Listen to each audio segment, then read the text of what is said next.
Welcome to Tiger Talks Wrestling. This is your host, Tony, and today I have a very special guest on the show. He is from UWE, one of their main stars, I would say.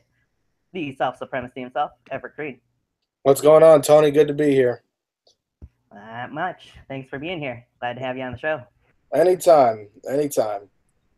Uh, Uh, it's an honor to be here. Your podcast, gotten well over in the past couple of weeks. I remember back in the day, I used to do a podcast on my own, the Creekcast, and it was launching pretty good. But other podcasts had to come in, and yours was really hot. And I've always been a host, but I've never really been a guest. I mean, Cam's had me on a guest of his for a while, but now with a lot of stuff coming in, it's really cool to be a guest on your show. well, thank you. I appreciate that very much. Very kind words. There's a lot we got to go over. We're going to go over pretty much your entire career here, so. Oh man, it sounds long. Yeah, lengthy. But just to start off with, anybody that's in the watching in the chat section, go ahead and leave comments, questions in there. We'll get to them as often as we can, but we'll see what we can do. I will point out, for anybody who might notice, we are wearing the same Bobby Roode shirt here, too, so get that out of the way right off the top. I kid you not, we did not even plan that. I was like looking around, like, do I put on a Creed shirt, Braun Strowman, Bray Wyatt? I'm like, I'm going to rep Bobby Roode, and then I see you on with the Bobby Roode. I'm like, man, I will say he is the future of SmackDown. He's the real deal. I mean, he may be 40 years old, but Right. he's going to be something big. I could tell you. I knew that from back when he was in the TNA, and he was the Oh, yeah. factor. Once I heard NXT got him, and he was in the crowd at NXT Takeover Dallas, I was like, oh, this is going to get good. And when he won the title from Nakamura, that was a highlight. And then when he appeared on SmackDown Live, I was like, it's going to get good. Like, he's going to be a major factor, an it factor, if you will, for Yes. SmackDown. I have a feeling it's going to start with him winning the U.S. title at some point in this feud with Baron Corbin, but Yeah, very well could be. that's enough about that part. Let's get into your career here in the backyard community first. What first got you involved in backyard wrestling? BYW. So pretty much, I've been a fan of the pros for a long time, and then I realized let's take it to another notch. Before it was even UWE, I befriended TJ Sakara. That whole angle with us, being friends for 10 years was very real. We met in 07, and we became best friends. The common bond was wrestling. About a year later, he introduced me to Rick, and we really hit it off, and we just started wrestling on the trampoline, just kind of following our idols. TJ was a big Randy Orton fan. Rick was a fan of all different kinds. I think Brock Lesnar was one of his favorites. And then I was big with Jericho. Rick was big with Triple H. And then once 2011 came in, that's when Cam got involved. And I did like a show and tell. And I brought into my Spanish class in my junior year of high school, I brought in what is now the Underground Championship. How funny enough. So I guess how it starts is how it ends. So me taking the Underground Championship for show. So the Underground title, and then all of a sudden, Cam was interested. Cam said, would you want me in your federation? I'm like, federation? Yeah, okay. This guy's, high school football jock. And I'm like, yeah, like he's going to come to some backyard wrestling thing. And next thing I know, Cam pulls up in a taxi cab with a blue blazer and like these shades. And I'm like, okay, we got a fed. And, the four of us created the UWE, and it went on for a long time. It started in 2011, and as you can see, it's gone all the way up until 2017, up until now Endgame. We'll delve into said event here in a little while, but quite an interesting origins to it.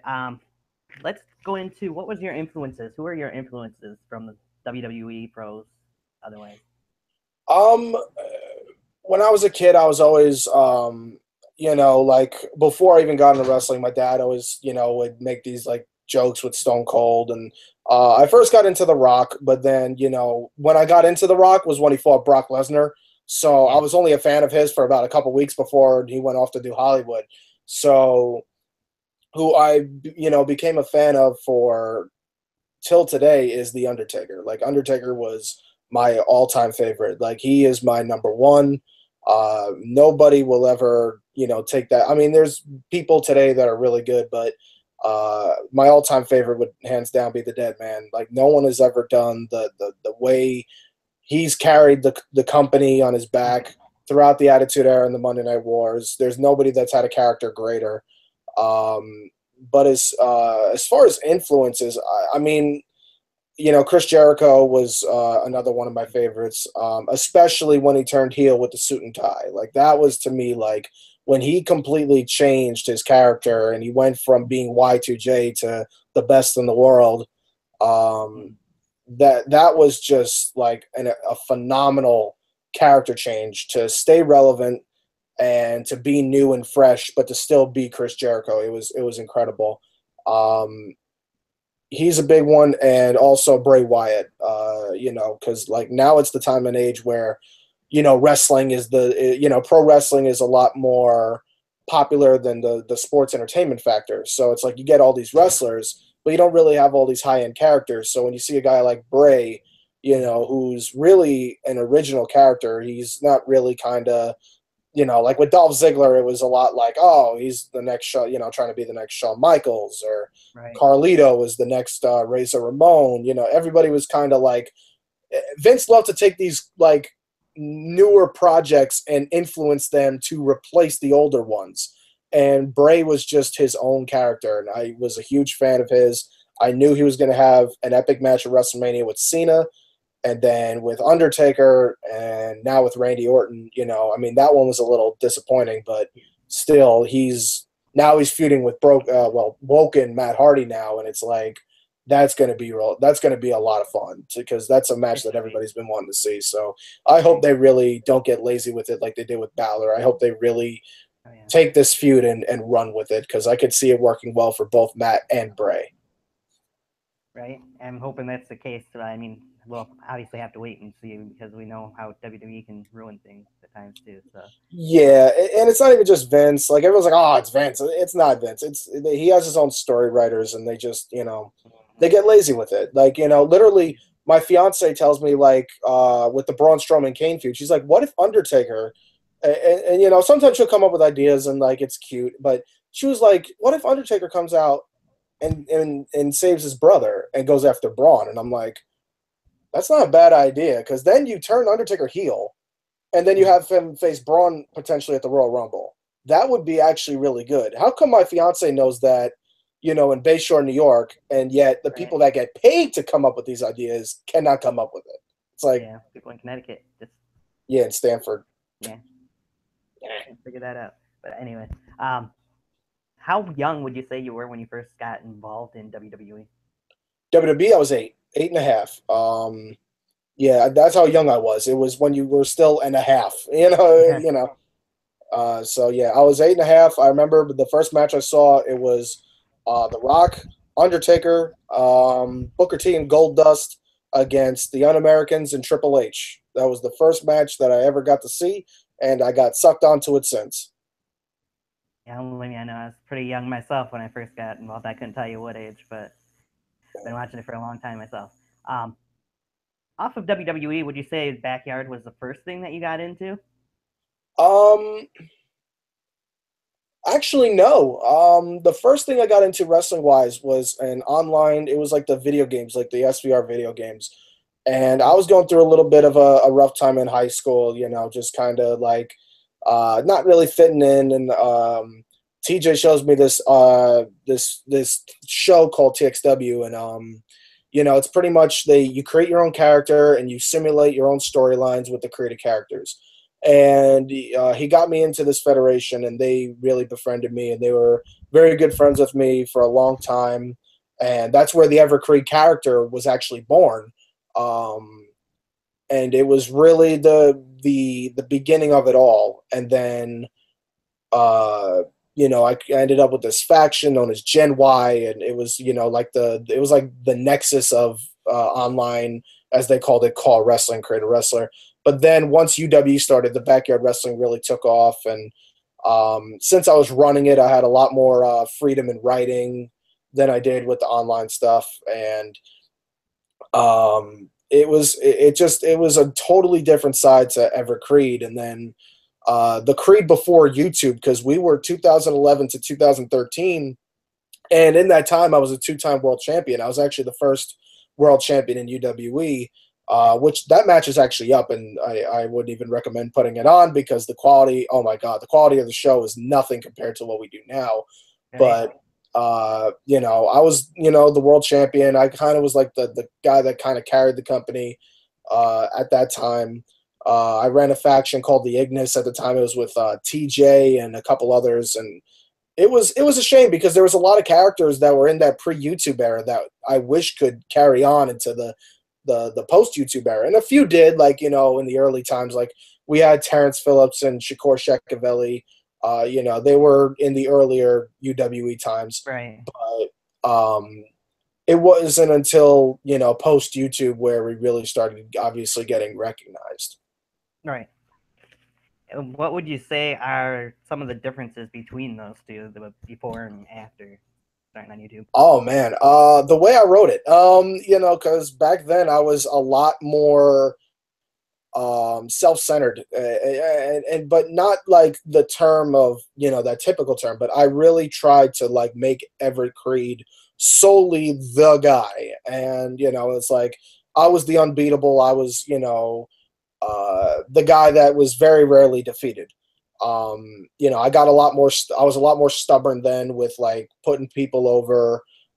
And honestly, I didn't see at the time the potential. Like I was, I wasn't sold on Rick and TJ yet as big names yet because they weren't the best at the mic skills then. As they are now, post YouTube era, they started getting really good. I guess when YouTube turned on, they just kind of hit it.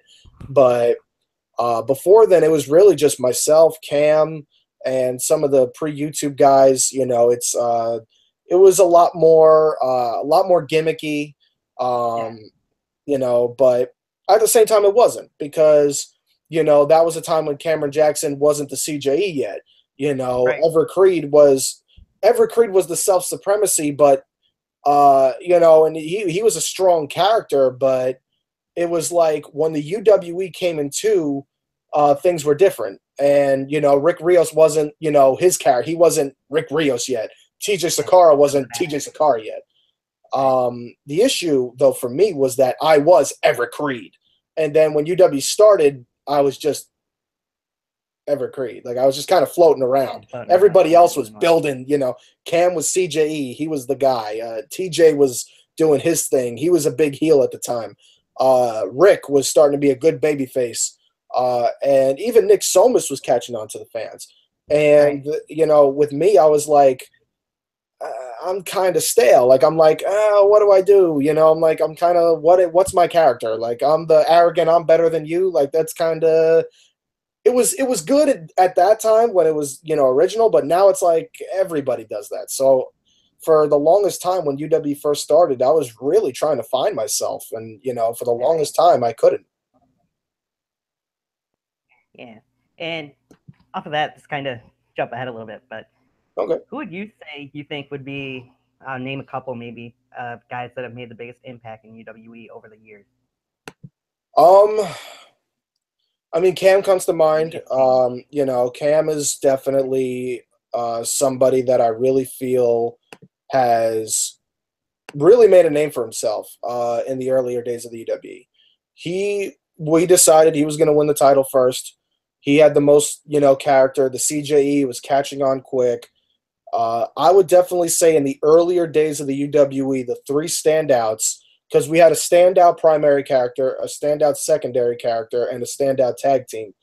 We had Cameron Jackson, we had Lips, and we had the Dirty Boys. And they were the top three. They were the big three things going on. Cam was like, he was the guy. He was the poster child for the UWE, whether he was babyface or whether he was heel. Then you had the Dirty Boys, who were like, what are these guys? Like, you know, you got Dirty DeChico and Dirty Dave, and DeChico was the badass, you know, brawler. Dave was the mouthpiece, and it was just a Yeah. perfect tag team. And then with Lips, it was like, this guy's just unlike anything we've ever seen in wrestling. Like, he's, you know, he's just this androgynous by gender freak.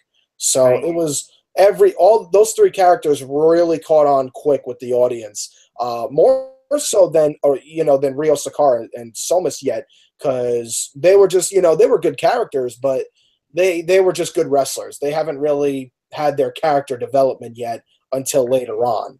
Right. So I would say earlier in the season, Cam, Lips, and the Dirties were really the big three in 2014. I think I'd have to agree with that. I know. Kind of delve into one part that you wanted to go into here was your match you had with Cameron Jackson, where your career was on the line versus the CJE, obviously. Yeah, that was, you know, it was so funny because pre-YouTube era, me and Cam main evented Ultimate Redemption 2. It was actually supposed to be our last show, but it really was just the beginning. And it was the first time I wrestled him. And when we had this match, it was very emotional. It was probably one of the best. I wish that the fans could see it because it was so good. But I was like, you know, Cam did this segment where he was just doing these segments where it was just, oh my God, like it was so disrespectful. But it got over with the crowd, you know, with the Rick angle where Cam was doing the thing where Rick's uncle, his fake uncle, died, and you know he was at the funeral, not the funeral, he was at the cemetery. Then he was doing all these segments, and I'm like, oh my God, like you are going so far with this. And I thought to myself, I'm like, the fans are cheering Cam when he's being disrespectful and immoral.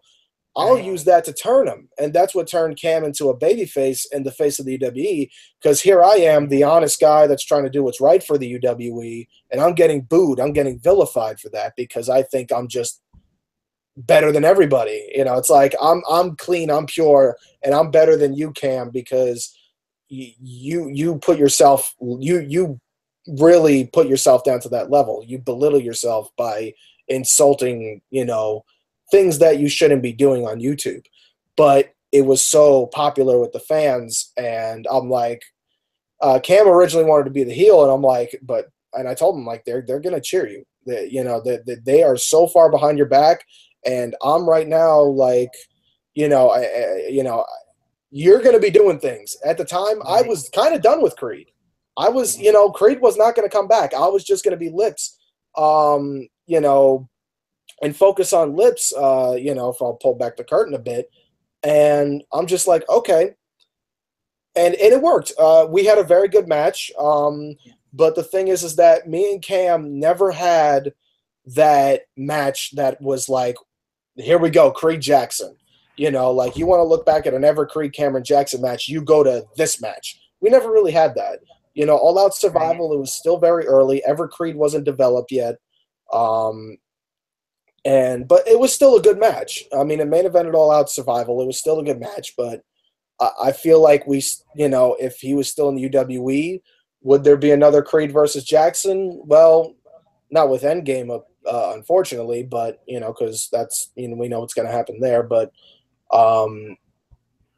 it would have been interesting to see a Crede versus Jackson spectacle as of right now, like to see where Cameron Jackson is now in his career, where I am now in mine. That would be an ultimate match. But as of right now, I guess All Out Survival is what you got, and it was not a disappointment. Yeah, the point I was going to make from that match for All Out Survival is where you really seen the Dirty Boys kind of get into the limelight, so as to speak, in that point. Yeah, it's like as one trend goes, another comes in. Like, I was gone, and I gave Cam a nightshade, or actually, I think I was after. And what happens is Cam, defeats me, and all of a sudden, Cam's got, what's next for him? And then all of a sudden, here comes Dave and Dirt and DeChico, and they want to make a name for themselves. Like, no, you're not the biggest thing in the UWE. We are. And that led to the CJE versus Dirty Boys feud at Redemption. And it's a damn shame that Dave messed up his leg, because that was going to be a great tag team match. But eventually that paved the way for DeChico to go into singles competition and fulfill his career. But, Yeah. but it was still like, and I remember being there and I'm like, man, they're going to be a good tag team. Like these guys, if they stay fully into it, they're going to be the real deal. And, for the longest time they were. Right. So we got a quick question here from Yankee in the comment section. He wants to know, how did the UWE news get started? Oh, God, the UWE news. All right, so we had a show planned out, and the only people that showed up was me, Cam, and Dirty, and no one else showed up. I think it was because it was snowing out. I think that was the issue. I think it was snowing outside. So we're like, all right, we can't really do nothing. So what we do is that we said, all right, let's, I remember this this funny comedy show. It was George Carlin and somebody else, and they did fake news. And you know how anchors talk? They have this way of talking. I'm like, what if we did like a ridiculous backyard wrestling news where we just made up these weird, random, stories that were just completely false, but just something ridiculous, but something hysterical. And we even mix up the names to where I have a silly name, Cam has a silly name, we're the anchors, and we do like where the names intertwine. And then, Antonio does the weather. Dirty plays Adnan, so we had Adnan do sports. Lips did advertising, And then the best part was that Cam impersonated Big Time Mike. There was always a Mike segment, there was lunchtime Mike. My favorite was Nut Time Mike when he did where we had it was Cam's voice, but I put this filter of a big ass squirrel that was full of nuts in its mouth. And then every time it said, the squirrel had its mouth open like that. It was, oh my God, it was so funny. He was like where, because it was making fun of the segment with Mike when where Jack Andrews admitted defeat. And Mike comes up with this, I love Mike, but this stupid angle where Jack Andrews sent him donuts for which he poisoned. And Mike takes the donuts and he's like, these are pretty good. Think about these donuts. He just starts coughing. I'm like, oh my. He just starts coughing and he starts choking to death on these donuts. And Mike, all of a sudden, we just said, all right, we gotta. Every week we're gonna do every time we do something, we're gonna do a Mike segment. And we did the squirrel one, and he's like, my nuts, oh my God, it was great. I think my favorite one, even though the Mike one was hysterical, I love when he was like, oh, where'd you get these? I think Nut Time Princess said it, and I got the female squirrel from Ice Age, the one that the crazy squirrel has a crush on. Right. So funny. But my favorite one was the Anonymous interview, because Anonymous was so hot at the time. It was so big that I actually asked Corey, I'm like, hey, what if we did a multiple Anonymous thing? Like this really it took over. Right. But then we do the angle where we put him in the news, and Cam puts on the Anonymous mask and he does this Bill Cosby voice. And I'm just trying my best to hold it in. But so when I start laughing, I put the paper above my face. You hear Antonio squeaking from how hard he's laughing behind the camera. And it was just, oh my God, it was so funny. Like the things he would come up with was like, not a love competition. Like he nailed the voice. Like I kid you not, like he literally in high school, we did this student announcement thing every morning after homeroom. And on the announcements, all of a sudden, now playing the role of Bill Cosby to give you the student report, Cameron Jackson. I'm like, oh no. Lord. Coming up from my shore, meet up at the late room 5:30. I'm like, oh my God. They let him do this. I'm like, this is ridiculous. But it was, oh man, but yeah, no, the BYW news is so much fun. But they tried to do one in Carolina because everybody loved it. They're like, we're going to do the BYW news. And I'm like, okay, this is not going to work. This is going to be terrible. Yeah. So, so me and Aaron are like at the anchor, and he's like, I'm just sitting there. I'm like, why are we doing this? I'm looking at the cameraman. Kevin is hysterical laughing. And then Aaron says, like, we've been down to the Piggly Wiggly. And I was so done. I just slammed my head on the table, like, and Right. Aaron, everybody's just hysterical laughing. And I'm like, what are we doing here? Like, this is ridiculous. How do we Yeah. get here? Oh my God. It was so funny. But yeah, no, it was, the BYW news, it really took over. I swear to God, if that's my legacy, I'm going to be hella pissed. I'm gonna be hella pissed if that my legacy, like news. Yeah. Oh man, I think you had a good career that we'll delve into a little bit more here that will leave a better legacy than just that, but oh man, well thank you. not a problem. Um, how would you say you came to create the character Lips? Oh boy. All right. So we're about in 2013, and with the online show. And I'm thinking like I was creating all these different characters, and then Cam reminds me of. Oh, hang on one second. I'm gonna decline this call. I don't know. I got a phone call, but anyway. So nevertheless, I I'm just thinking about like these characters, and then Cam shows me this an old show, Powerpuff Girls, and I'm like, wait a minute, I could do something with this. And I come up with so many influences. Marilyn Manson, little bit of Frankenfurter, a little bit of Grell Sutcliffe, a little bit of Gold Dust, a little bit of Bray Wyatt, and of course a little bit of him from the Powerpuff Girls. And I'm like, what if I create this character that's just so flamboyant but so demonic at the same time, and homosexual, and uses that homosexuality as a mind game to get inside, because you're a masculine wrestler, you're a man's man, but you see this effeminate demonic freak crawling up to you, trying to give you a kiss, you're gonna back up, and all of a sudden this guy knows how to play mind games with you. And it just worked out perfectly. The name Lips just caught on. I'm like, that's perfect. We'll call him Lips. And then even Cam and I thought of, okay, we call him Lucius Isaac Preston Smith. That's his actual name, abbreviated into Lips. And it was so like well done, and coming out to Manson. What I love about it is that even the theme song, like everything is so in depth. Like there's so many subliminal messages within the character. Like the theme song that I use now, which is called "Fag" by Mr. Strange. The song, the lyrics are, "I may not be human in your eyes. Are you trying to beat me to see if we're the same inside? The same inside? Are you beating a slur in you, hoping it dies?" Like very like in the mind of Lips. And then even the finisher name, like the Little Death, which is the kill switch. The Little Death is a term. I cannot make this is not made up. The term Little Death actually means a state of unconsciousness after an after an orgasm, and that is a literal thing. Like that's an actual thing. Right. And when someone came up to me with that name, oh, you call it the Little Death, and I was like, sold. That name is perfect for that finisher.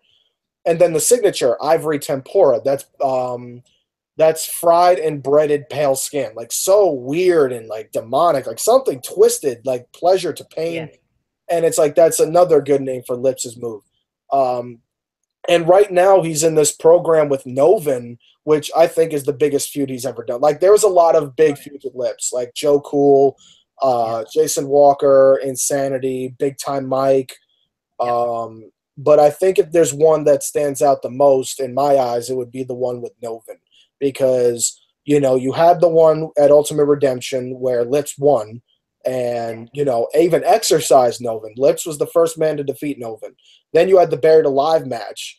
Lips was buried alive. Like that was never been done before in backyard wrestling, and now he's back from the grave to the final match with Novin, the final chapter of that saga, 3 feuds, 3 matches, not one of them stale. All told their own story, and it's amazing. True. And I'm very proud of that, and so is Navon. It's like we have so much fun with it.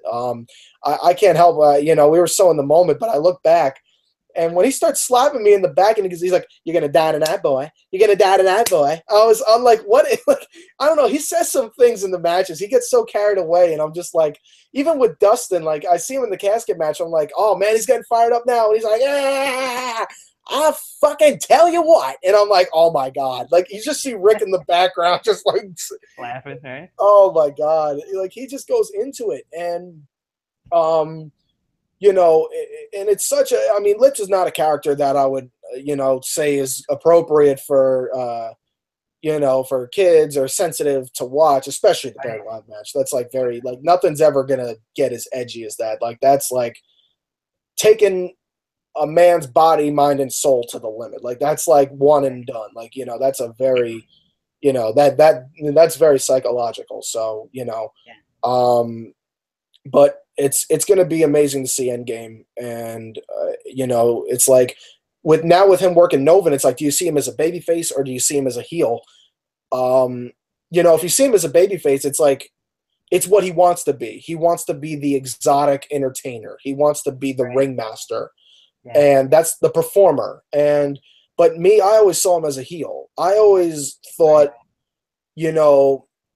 this kid that was tormented at youth by his father, and he's just evil, and he wants to see other people suffer for his amusement, and he's damaged, but he's, you love me and you're going to love me for who I am. And it's like, and if you don't, you're the sinner, you're the freak. And it's like, oh my God, like, it's just so, one way or another, it's, he takes you in his little mind and he takes you into his lair, and it's like, I mean, you had him on the show. Oh yeah. And it's like when you go into his mind, you are really going into some whacked out Tim Burton fantasy beyond any sort of compare. It's like if you mix Tim Burton with 50 Shades of Darker, like it's like really disturbing, but it's like also entertaining at the same time. So if there's any if there's anything that I would want to see be my legacy, it's that I was able to put as much, if not more, into my double character than my own primary character. I've done as much with Lips, if not more with Lips, than I've even done with Everett Crede. And, even coming out to the, at Ultimate Redemption with my dad dressed up as a butler, like it was like, and I had the Vincent Price, Alice Cooper, Black Widow entrance. That was incredible. Like, it was just, oh my God, so many fantastic moments with that. It's going to suck putting down the tutu, but because that was such a fun character to play. Oh, it was such a lot of fun. I do want to talk about a couple feuds that you had as Lips, but Yankee wants to know again, what is the theme song that Lips comes out to right now? Right now, well, then it was "I Don't Like the Drugs, but the Drugs Like Me" by Marilyn Manson. Now it's the song is called "FAG" by Mr. Strange, "Fag" by Mr. Strange. It's an electronic underground song. J Joker Design sent it to me. I was stuck on Manson. I thought I was never giving up Manson, but then once I heard that song, I was like, this fits his meaning. Like, this is, those lyrics and the beat, it's very like seductive, but it's very psychological, and it's very storytelling. And I'm like, I could not find a better song for the Lips character. And I always hear Yankee in the crowd, like, saying some things about Lips. Like, I remember the Big Time Mike match, Mike puts me through the table, and, he goes, "I don't like him." Like, he's freaking out. And Yankee's hysterical. He's like, "Yeah, but you kissed him." He's like, and Mike's like, "I'm not gay, but you kissed him." He's like, "I'm flamboyant." They're just arguing in the crowd. It was so funny. Oh, my God. It's like, if there's one person, it's a shame I've never got to work yet. It's Yankee, because he's one of the best. Like, what he did with Zach at Best in the Yard 3 was phenomenal. Like, that was outstanding. The match, the storyline was just unexpected, and I was really I've been a big fan of Yankees for a long time now, and what he's done with the Murder Club is just that's a takeover. You know, Yeah. it's like backyard wrestling's NWO. Like it's a takeover. Yep. So Navan, I was talking to Navan last night, and he wanted to know from that buried alive match, what was it like for you to be buried alive and be kind of under there a little bit longer than you possibly should have been? Let's just say my fiance was not too happy about that. You know, like it was, my parents were very worried. You know, because it was like I knew what I was doing and I knew what I was getting into and I knew the ball game I was playing was absolutely safe. Right. But they didn't. And I got a lot of negative feedback from it, and rightfully so. I can't blame them for being worried or upset or even pissed off. You know, it's like because it's like that's something that I'm their son, I'm their at the time boyfriend, now fiance. It's like that's a very hard thing to see. So it's like um, I was like, yeah, maybe, let's, pull back a little bit, because, it's like before me and Ange were together, it's like, I didn't really have, it's not like I had anything really to lose, I was just, oh, I'm the wrestler, that's, about it. Now it's like, Right. I'm going to be a husband, soon to be, in time, a father. It's like, wow, like, it's like, I got to be careful here. But at the time, played it right. The match itself was one of, even still saying that, I will say it was one of my strongest performances. The one thing I take back was being a little bit more hesitant with my performance. Sometimes I'll grab the shovel, and I was afraid of pouring too much dirt on him to where there's not enough on me. And I'm like, and I was a little hesitant. I'm like, I should have started piling on him. But Yeah. other than that, he hit me in the back of, I think it was the back of the head with a shovel. And I'm like, that could, you've seen horror movies. That's an instant kill. He did it Oh so yeah. good. Like he made it look like he took my head off. I only felt a tap, and it was incredible. Like Navon is one of, like when you see him wrestle, it looks like he's there to kill you. Like Right. especially as Novin. Oh yeah. He really, when he hits that big boot, it looks like he cleans your head off, and he does it so well. Like he doesn't like tag you, but he doesn't miss you. And he did it with the shovel too. Like he hits you, but he doesn't hit you. And he's one of the best that I've ever been in the ring with. Like he is incredible. And when I was in the grave, I will say the first El Kabong, because I'm very bottom heavy, so it was hard to get me for the last rights pile driver. Hmm. I think Novin wants to get me for it on Endgame. I don't know if he will, but we'll see. I'm Right. 240. I'm a hard guy to hit a tombstone on. But he gets me with the kabong. It was, I was due for it. I mean, that's another thing. I think because concussions, it's people got to be careful. Right. Um, and the first shot got me pretty good because what happened was his foot fell into the grave, so it messed up on his swing. So the first Okay. shot got me pretty good. But then the second one was a clean shot, and I just kind of was like, I literally like slided, like almost like slithered like a dead snake into the grave, and then put myself in position, and did one of these. So when I Right. do this, if I was like this, but if I'm like this, I got it, air supply. I kind Right. of do like I got enough air to where I'm like, I don't have to get out. Like you can cover me because it's not a deep grave. Did I feel any weight? Barely. It wasn't like I was crushed. I mean, I felt like a little like, but that's about it. It wasn't like, I knew because I've watched the 5 Buried Alive matches with Undertaker, but I know with that, it's also an escape. But even when he was doing it on Mankind, I watched because Mankind did the same thing. So I was Right. like, okay, I know what exactly to do. Is there ever going to be another Buried Alive match ever again involving my career? No, Yeah.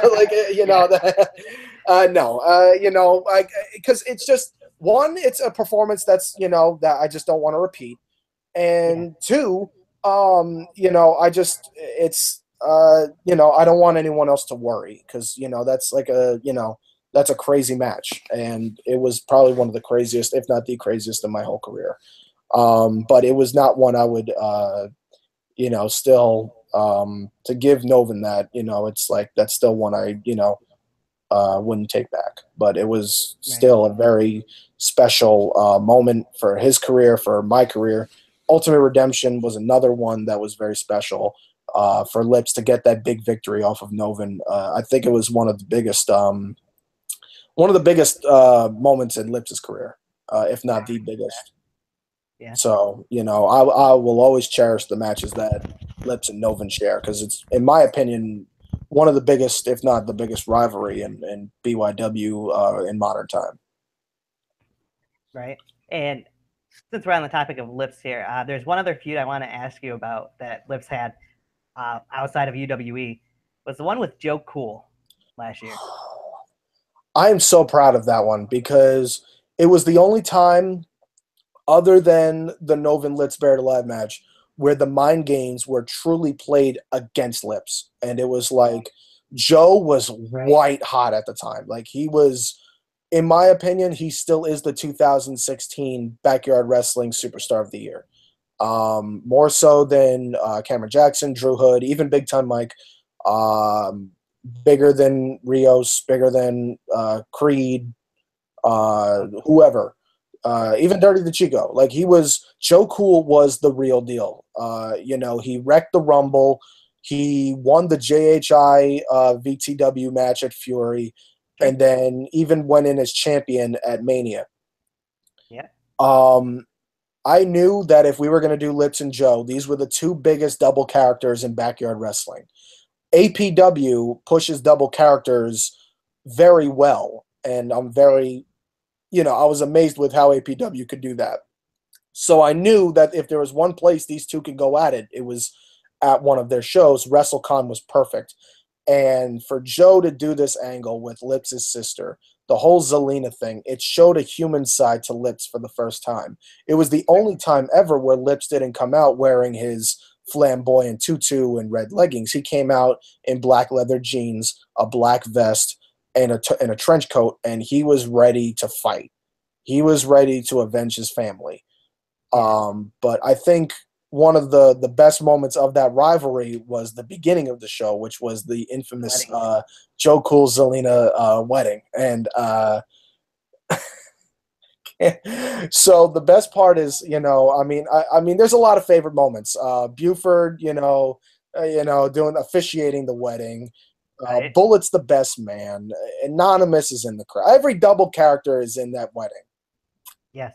And then I pull the veil, and it's Lips, and it's the big surprise. I hit the little I love how Buford's trying to hit on me, thinking I'm a girl. Then I reveal myself as Lips, and Buford's still hitting on me. Like, I'm like, still. Like, it's like, I'm like, what is going on?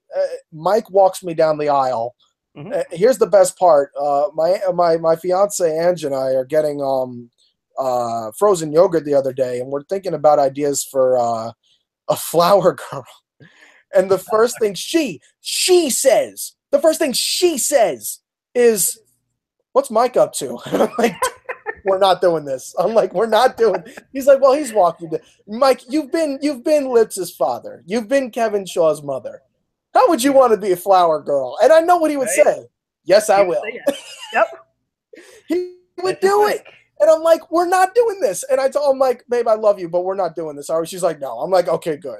I'm like, but it's sad though because we haven't decided, and it's down to 3 options, and he's one of the 3.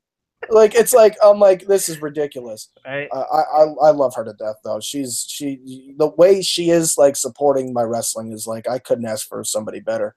But yeah, no, Joe Cool and Lips though, going back to that, oh my God, and we had a physical match too. We had every hit count. Like, I was trying to choke him out. I wasn't going for a wrestling match. I was trying to fight him. Like, choke him out. He was doing, like, playing mind games. He hit this move where he does, like, it was the soda twist. And and he hits the lariat. And, oh, my God, he takes my head off. It was so clean, and it was so nice. What an amazing match. One of my proudest with Lips. I really liked how that turned out. Really liked how it turned out. That was one of my. If not, I would say Novin, Joe Cool, and Cameron Jackson were probably Big Time Mike and Jason. That's my five.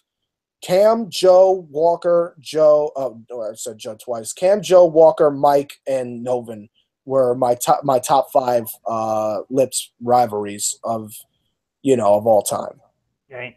Now, I wasn't planning on bringing up this one, but Yankee Yankee wants me to, and then I got to get to Mike's comment there. But Yankee says, "Let's talk about Lips versus Diablo." Oh my god, I know why he said that too. Did he fall asleep or what? Oh, I know why he said that. Wait, what'd you say? Did he fall asleep or what? Yeah, he did. Yeah, he did. I tell him reverse the little death and hit the spear, and I hear this guy snoring, and I'm like, literally, I'm like, reverse the little death, hit the spear. I look at TJ. I'm like, Tim, get in the box. I'm like, get in the box. I'm like, we gotta wrap this up. This is bad. Like, and I tried so. And once again, my fiance to the rescue with helping me build an angle. Lips is Joe Cool's mother, and then doing the whole song, the "Don't you want to come with me? Don't you?" Like all her idea, the whole that whole promo that I did. She filmed it. It was amazing. It was one of my favorite promos. And then the match happened, and I'm like, oh my god. I love Carlos, but what happened? I'm like, oh man. Oh, man. Big Time Mike is in the chat room, and he says, no. What you were saying of him being Flower Girl, book it. Book it. No.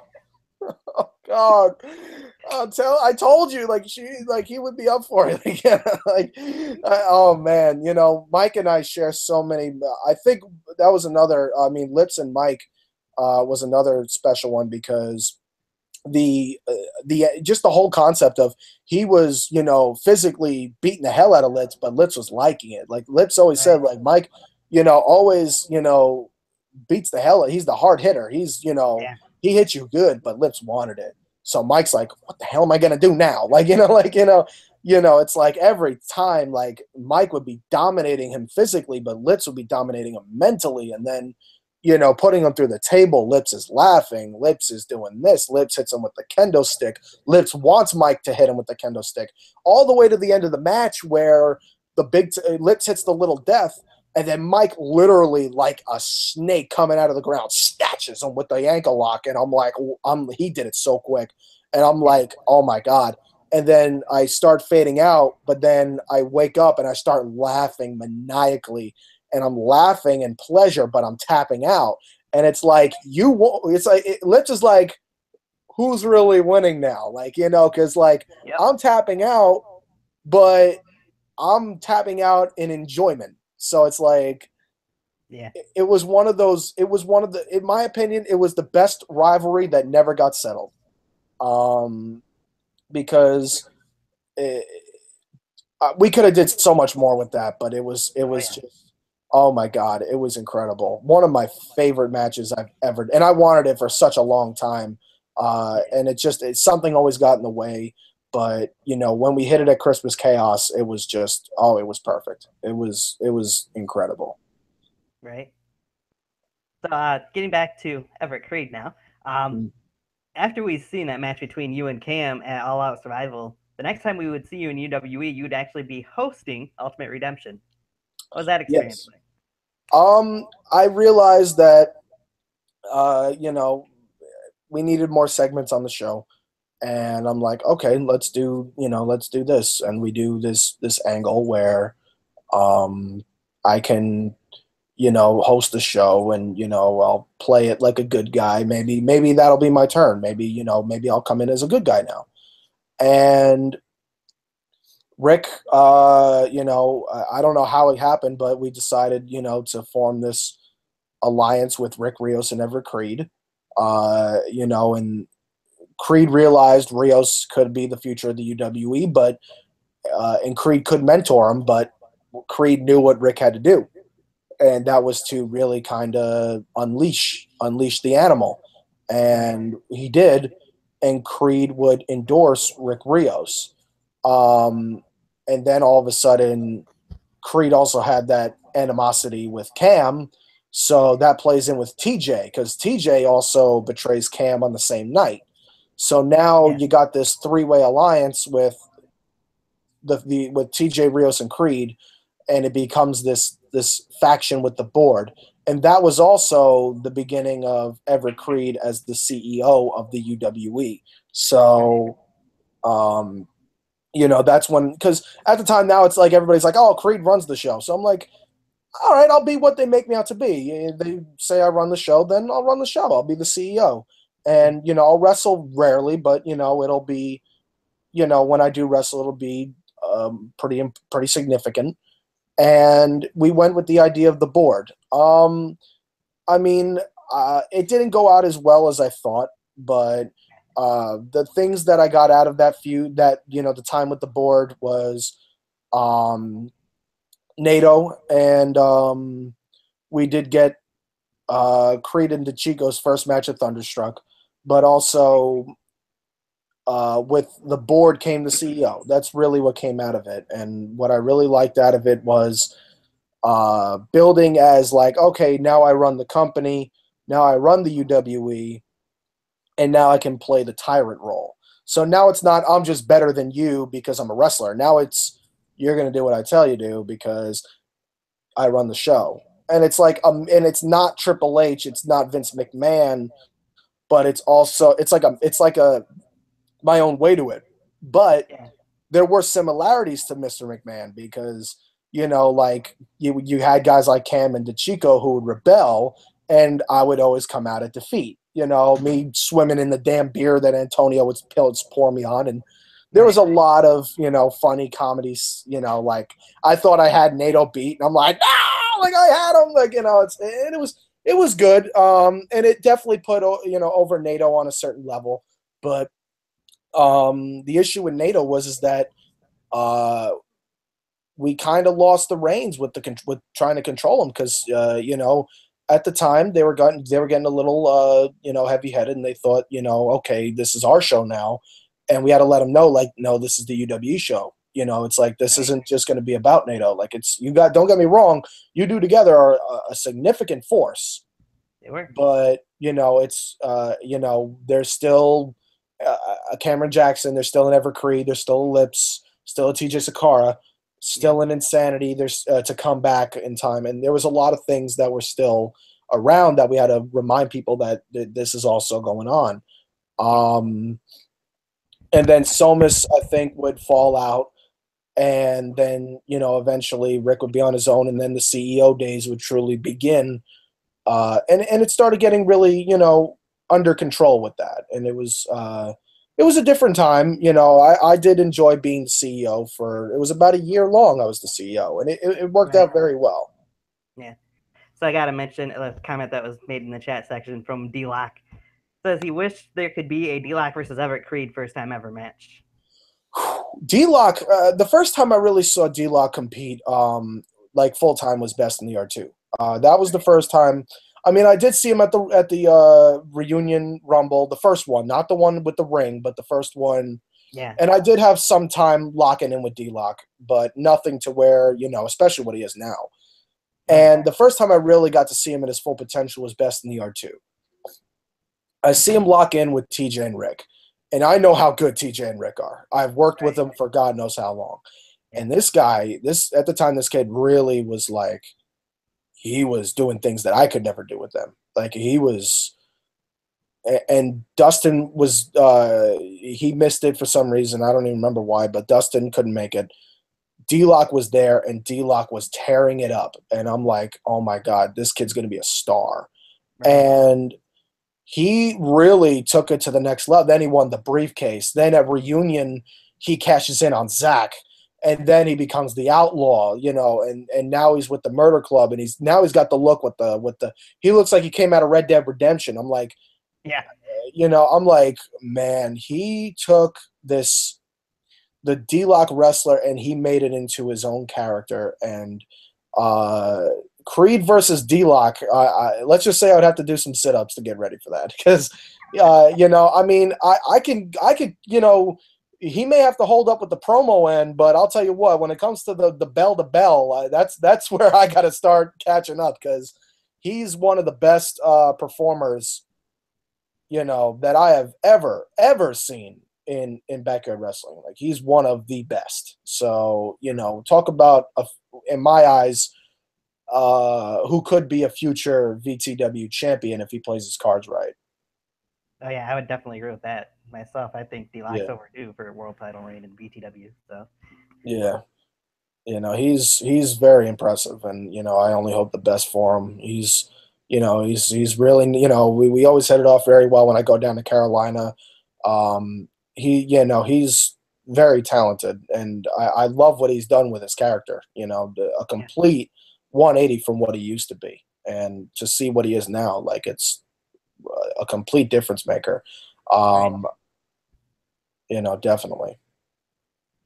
But off of you being CEO, there was another alliance you kind of touched on earlier. You and Adnan had an alliance there for a little while. Yeah. That we did. Adnan was actually not even planned. Adnan was never supposed to be an actual thing. I think what happened was Nick Somas was supposed to face somebody for the World's Heavyweight Championship. I do not remember who it was. I think it was actually TJ. I think, if I'm correct, it was TJ. And it was TJ. Somas was supposed to wrestle TJ for the world title.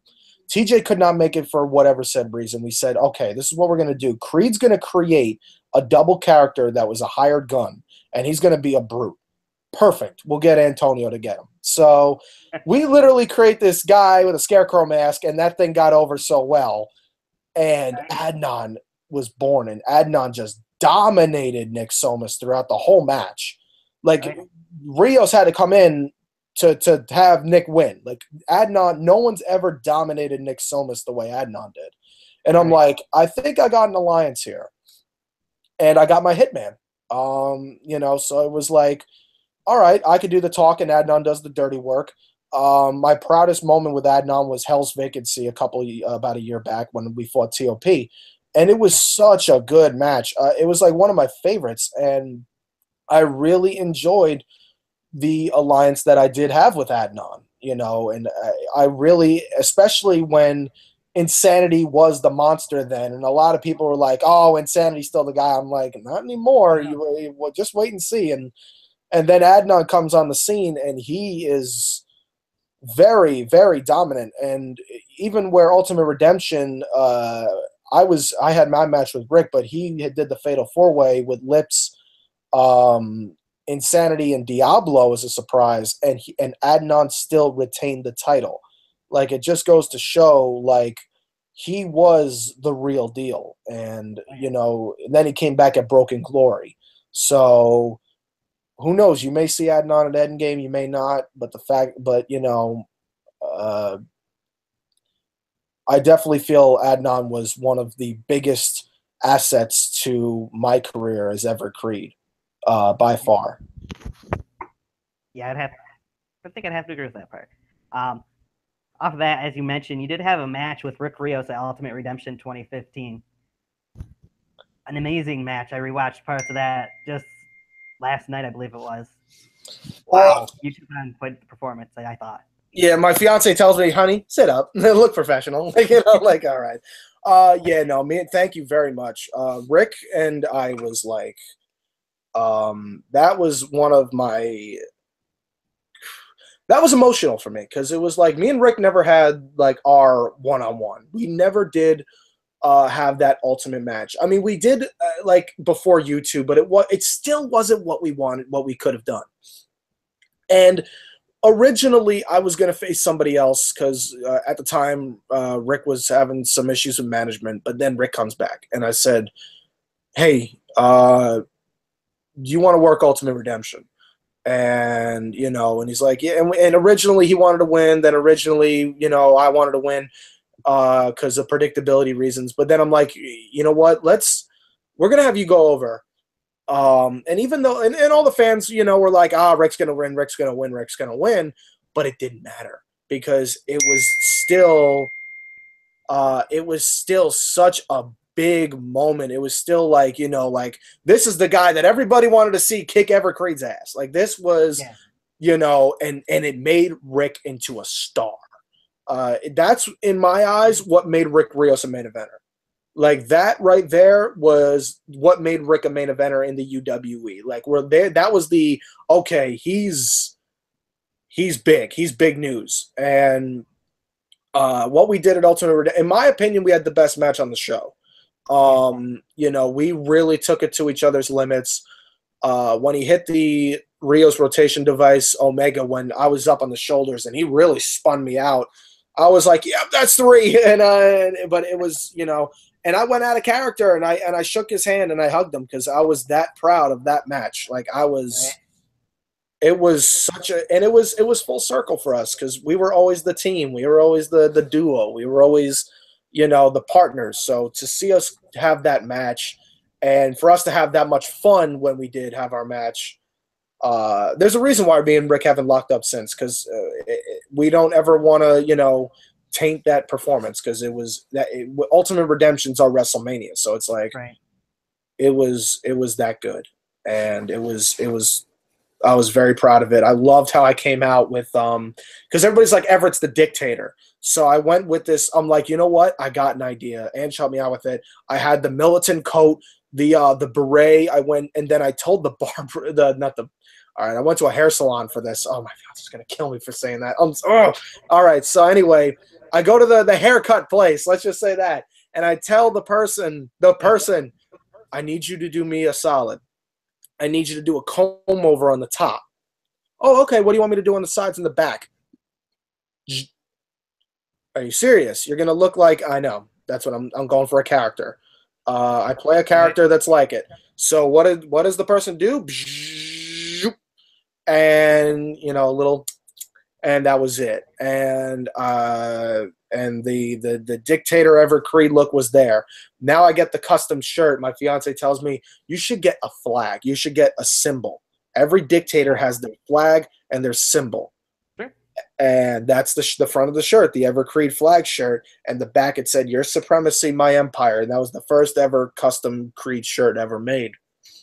Yeah. And then to top it off, I go on the top of the balcony doing like this, almost this speech like Hitler used to do back in Germany back in the late 1930s.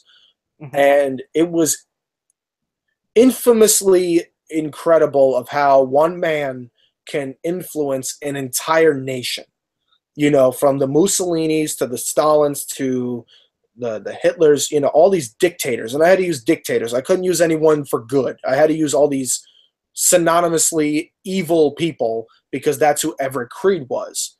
And, you know, just seeing me, then seeing Stalin, and I used a song called Never Again by Disturbed, because that was about how there should never be that again. And here's Everett Crede making it happen again. And then the flag comes on the screen, and then I'm doing my pose, my salute. That's the salute. And then the empire of Everett Crede was born. So even though I lost to Rick Rios, the Creed Empire was born, in my eyes, on that edition of Ultimate Redemption. Yeah. So off of that match, you pretty much would go into a feud with TJ Sakara for a little while there. Yeah, I'm just getting my charger real quick. I don't know why it came out. But, yeah, no, that was when I ended up working with TJ. And like I said earlier on in the show, sorry, hang on, the stupid charger thing's messed up. But as I said earlier on in the show, everything that we said in that feud, in that promo, was legitimate. Like it was all legitimate. Like we were friends for 10 years, and you know the whole backstory was real. And I said, I'm tired of carrying a 10-year-long friendship. Like that was when the story plays in. But like, you know, but me and TJ had some beef in high school, and some of that came out of me. But also at the same time, I'm like, we can really make a good magic with this, and this could be our first legitimate feud. So me and TJ just work up a really good storyline, and we go into Broken Glory, and I think it was supposed to end with DQ, and what happened was I hit him with the fire poker. The referee didn't see it. I'm like, oh, buddy, the ref didn't see it. And he's like, you son of a bitch. I'm going over. I'm sorry. He's like, you suck. I'm like, yep. He's like, the ref didn't see it. So, yeah, no, but me and TJ had a classic bout at Broken Glory. Hell's Vacancy. I almost said Hell in a Cell. Hell's Vacancy, we did the tag match with TOP and Creed and Adnan. That's when TJ would pin me. And then I would face him in a last man standing match on Lockdown. That was a funny moment for me because he got he got a Charlie horse in the match, and he's just like, the Charlie horse, and I'm just like, I was hysterical. I'm stomping him hard. I felt so bad. I give him like this big mega nightshade. Like I literally jumped so high up and nail him with the nightshade. And then that was it. But it was really a special feud that I carry because TJ and I was really how it all began. So to see how it all ended with TJ, it was really, and TJ still has not beaten me in one-on-one competition, but it's I guess that's one of those things that that remains, but it's still one of my favorite rivalries as Everett Crede was versus TJ Sakara. And through that kind of was the feud of you versus TOP that built off of that, or through that, I guess you would say as well. Yeah, TOP was that was a really good one because to feud with Rick again and then TJ again, they were comedy characters, but they were dominant. And then, what I really enjoyed was Hell's Vacancy because it was like Creed and Adnan, they were the legitimate duo. And then TOP and the way that match ended, me talking trash. And then I get, what I deserved. And then TJ hits the Sakara theory of death on me. But then what I really liked was how we did the FBW All-Stars. And it was really cool because it was Cage and AK, and being in the ring with them two was an honor. For me to start the match with Cage was an honor. Cam tagged me in. He was like, "Yeah, you're starting," and I'm like, "Oh, you son of a!" But I thank him for that because that was for me to lock horns with Cage and to do some technical work with Cage was very special because he's the pioneer. He's the Christopher. They mentioned he's the Christopher Columbus of backyard wrestling, and then AK as well. AK-47, and then for me to do a promo with him too, it was very special. And then working with Corey and Walker, and then working with TOP, and then TOP did get the pinfall on me. It was very fitting, and it was to see TOP get the win. I was very happy for that, and I was very happy for them. I was very happy for them. And then it was actually my idea at the end was, if we're building for BITY, we have all these teams start going at it at the end. Have Mike come out. Have Mike come out and start tearing up bodies. And then after that, after Mike is beating up everybody else, have Dirty come out. Yep. And then have Dirty and Mike stare eye to eye. And I knew that was a moment. When I saw that was one of my favorite feuds of all time because it was the two big bulls. And when I saw Mike and Dirty, eye to eye, and I'm laying down on the corner. I'm like, this is nuts. I'm gonna stay down. And then Cam gets in Dirty's face, and Dirty stuns him. Dirty stuns me. It was a good moment for everybody on that show. One of my favorites was that, which included my rivalry with TOP. Yeah, I've even said on here recently. I think it was when I had Ecstatic on that. To me, TOP and the East Coast, anyways, is the best tag team that we've seen because TOP is undefeated, if I remember correctly. So, yes, I think they are undefeated. They've never been. It's funny, TJ never beat me in one-on-one, but TOP has never been. They have, they are undefeated. So, I would honestly, for best in the yard, I would like to see TOP versus the Bad Sons. That would be a very interesting match. I would really like to see that sometime down the road because Ecstatic and Tyler Aiken have really taken their name to the limb. They're the number one tag team right now. agreed. To see them go at it with TOP would be that to me is a dream match. I would love to see that go down sometime. Yeah, me too. Of course, when I mentioned TOP was the greatest of all time, perhaps in the East Coast of backyard wrestling, Ecstatic had to disagree with that, being that the Bad Sons are together now. But Yeah, well, of course. matter of opinion. But back into kind of leading towards that, or off of that, you would go on to win the UWE World Heavyweight Championship off of that feud with TOP. Yeah, it was. I had the feud with Revan before, and it was. I had the victory, and people were starting to get into this saga of the self supremacy, and then Dead Man's Hand rolls around.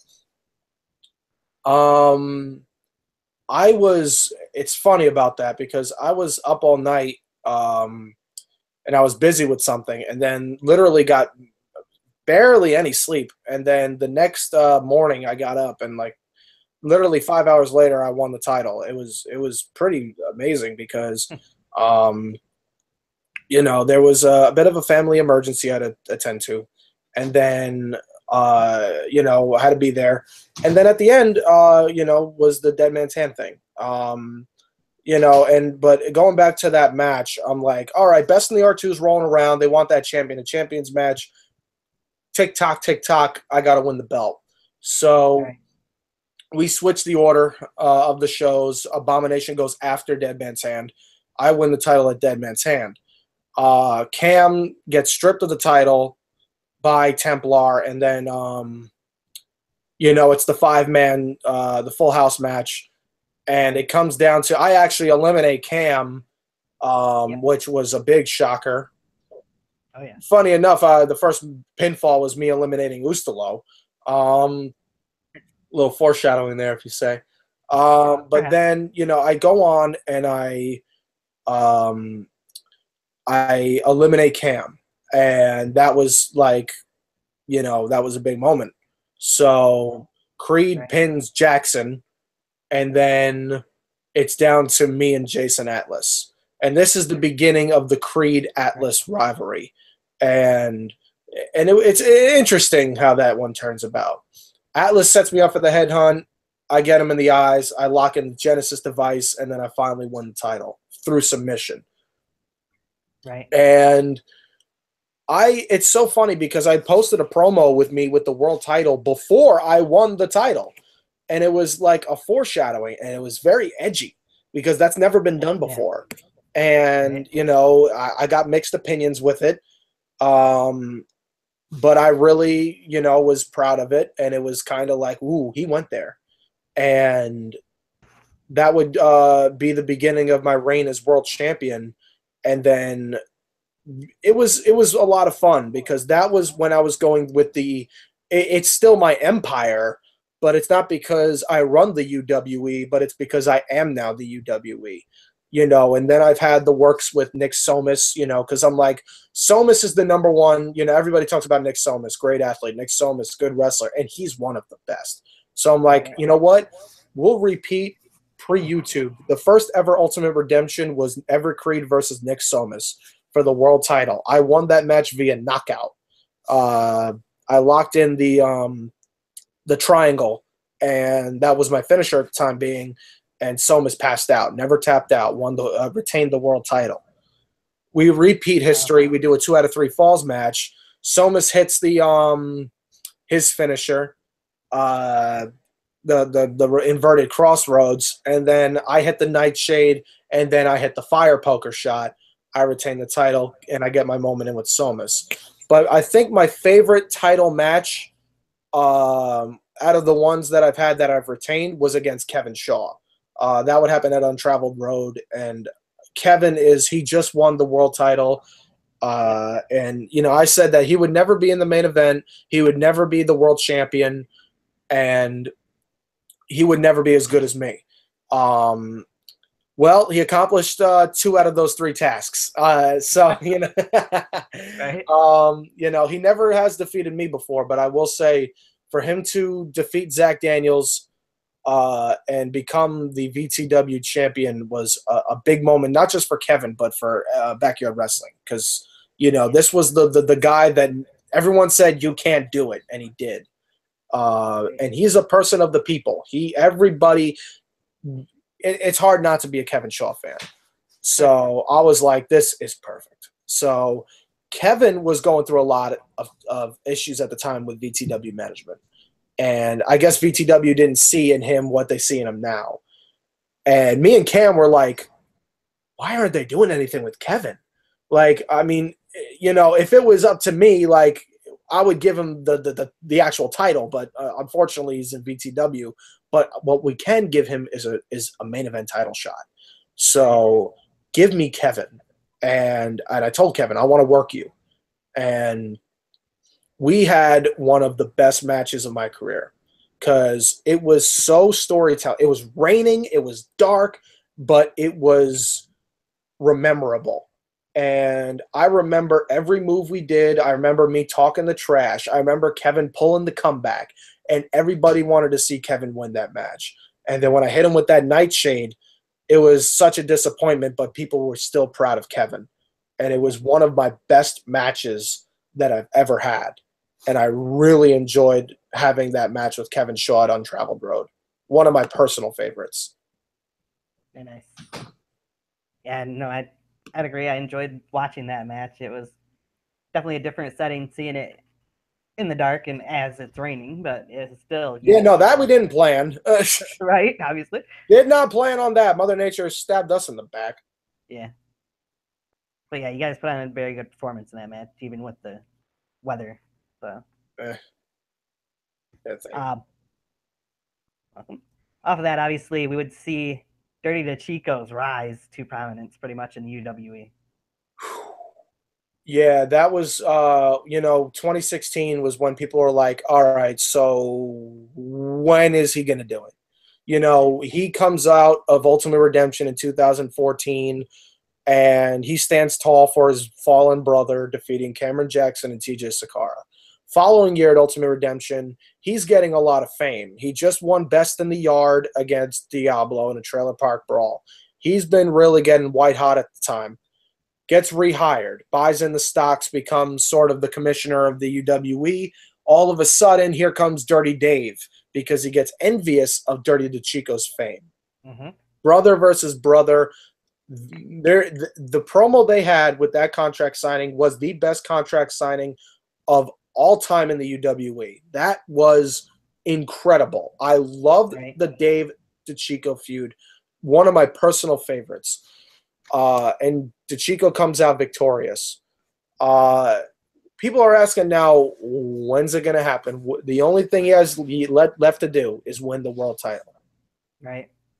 He goes into the match with Mike. He does the Templar thing. We're like, man, you got to at least do Dirty for this because this is a dream match. Dirty DeChico versus Big Time Mike. We got to see it. He does it.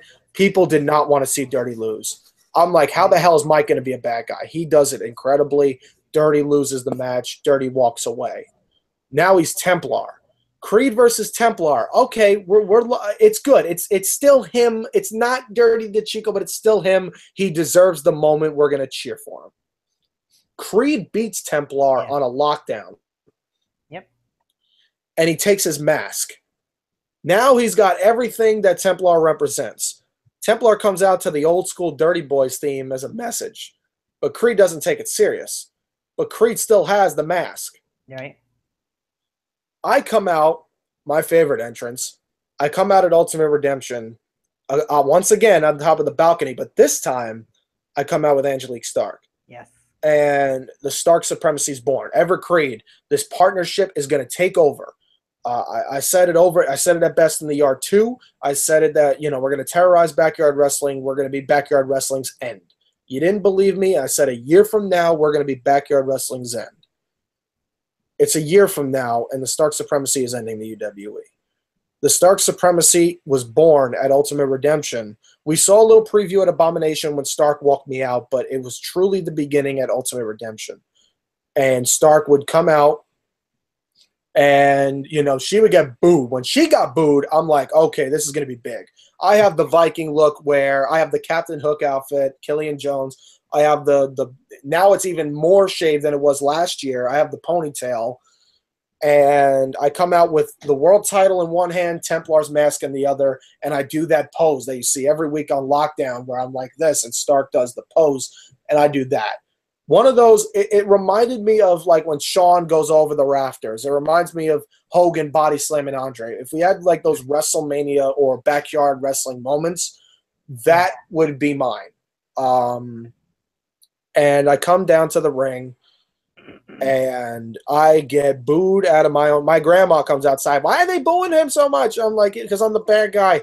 But you know, I got booed out of my own house. Like it was boo, and I'm walking through me and Ange are walking through the sea of the UW fans, and I'm just holding the Talisman of Templar, the World's Heavyweight Championship, and I'm on top of Mount Olympus. You know, and funny enough, I called myself the god of the underground Hades. So I'm like holding the belt, holding the mask, and I'm like, he don't stand a chance as Templar. And he didn't. He comes out as Templar, and he got a little pop. It was like, yeah, all right, go get your belt. You deserve it. And I said, how are you going to do it without this? And, you know, he walks away. And a couple of weeks ago, Cam, Navon, myself, and said, we told him, like, you got to do it. You got to come back as Dirty. Right. And he was against it for a long time, but he was like, all right, we'll do it. And I'm like, dude, it's going to be the biggest thing in your career. It's going to be the biggest thing in our career. This is going to be the biggest match because we have the most hated backyard wrestler against the most loved going at it. The best good guy and the best bad guy going head to head. Yeah. And I'm like, you know, he's gone and I cut a 15. And then I say the Supremacy is now before you. And all of a sudden, the subliminal drums, not the actual drums, but the subliminal one. Everyone's like, what's going on here? I know what's going on, and I'm shaking. I'm like, this is going to be something. I'm wondering how they're going to – I knew they were going to pop. I did not know they were going to go like that. And then once you hear the weight, it's like, what's going on? And then you hear the – you heard the video doesn't do the justice of how loud it was. It was unlike, and there was amazing entrances that night. You know, seeing Novin was special with the Druids, and they're doing this, and I see him come out in that mask, and his lips, I'm like taunting, you know, Angela. I'm like, hello, dearie, and I see Novin. I'm like, oh shit. I'm like, oh boy.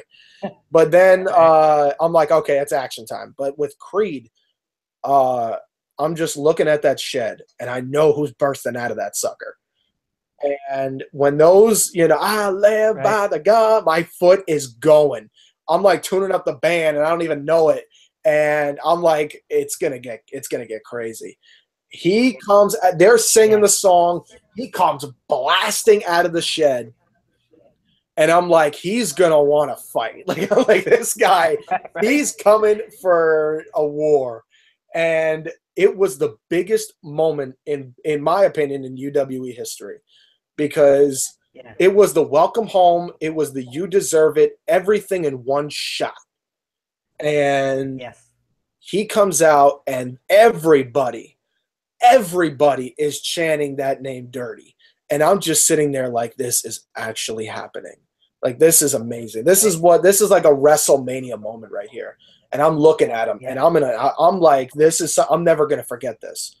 And he gives me the eye. And I'm like, all right, I chuck the belt. And as I go to chuck the mask, he's already in the ring ready to swing. And I'm like, shit. And we just start going at it. Cam rings the bell. Everybody's going nuts. We're just throwing bombs. And Cam is in the ring scurrying to get that mask to make sure it doesn't get stepped on. And I'm like, this is going to be the biggest match. And we could have cracked easily under the pressure, and we didn't. We carried that match so well. I targeted his leg and, you know, locked in the Genesis and, you know, countered the Nightshade in the spear, countered the 6-shot into the Nightshade. And then I would hit the Nightshade on him, and he would hit the rope, and then he would hit the shield and sword perfectly. And then that was the 3 count. And I'm just sitting there, and I have a bit of a what's the word I'm looking for? Deja vu. Because I'm looking up at the sky. I just had the best match of my UW career, just like I did against Cam before YouTube era. And I'm like, that was one of the biggest like moments in my life. That was, that was the biggest moment in my backyard wrestling career. And the first person that comes to me is Ange. And she's like, you okay? How you feeling? I'm like, I'm good. And I give her a big hug.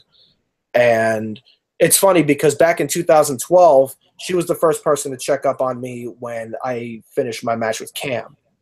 Yeah. And this is before we were even close. Right. So and then my dad comes over, congratulates me. And it was just a feel good moment, and everybody's just hugging. I walk off with Ange as Dirty raises the belt. Me and Antonio have a big hug, and if there is one match that I could say was the best match of my career, like period, Mm-hmm.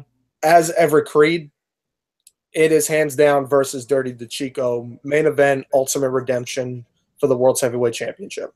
That was that's what it's all about.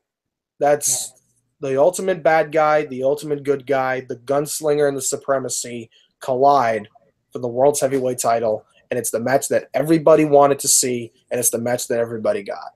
And that's the way it's done. Yeah. Some people might not mention it, but I did notice a little embrace between the two of you after the 1, 2, 3 happened at the end of that match as well. So There you go. That's something and I just told him, like, you deserve it, and he said thank you. It's we that's something that we just we hold together for a long time. And I think that match actually, even when we would butt heads, it rekindled. We just go back to thinking about that match, and it was like, man, that was, it's something you hold forever. It really is. And right. I'm never ever gonna forget it. Yeah, and then from there, as you mentioned, that was pretty much the birth of the Stark Supremacy. Gotta say congratulations on the engagement, obviously, that you have. Thank you. Yeah, no, we're in the engagement band right now.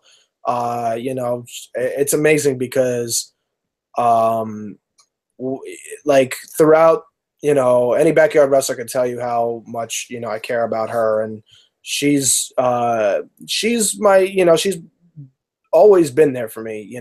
Like outside of UWE, inside of UWE, but like personally, she is somebody that I would not be able to have the confidence that I do without her by my side. And I think that's what ultimately led to the evolution of Everett Crede.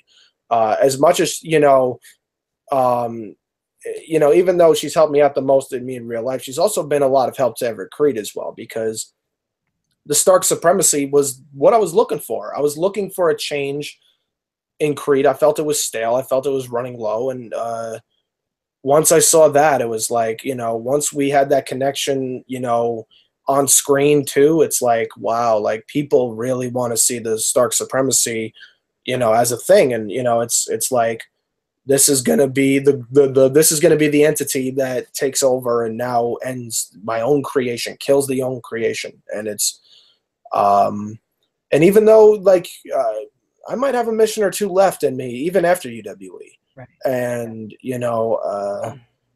you may very well see the Stark Supremacy at the 4th annual Best in the Yard.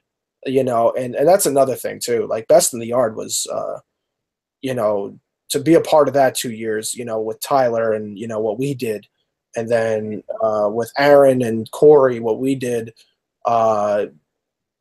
It was like something that we never thought would ever happen, and it did. And I grew a bond with all 3 of those guys throughout that, our times with Best in the Yard. Very special. Delving into it a little bit here in a little while. Yeah, we'll definitely cover that in a little bit. But the Stark Supremacy was a very special part, and I really feel like it has yet to begin.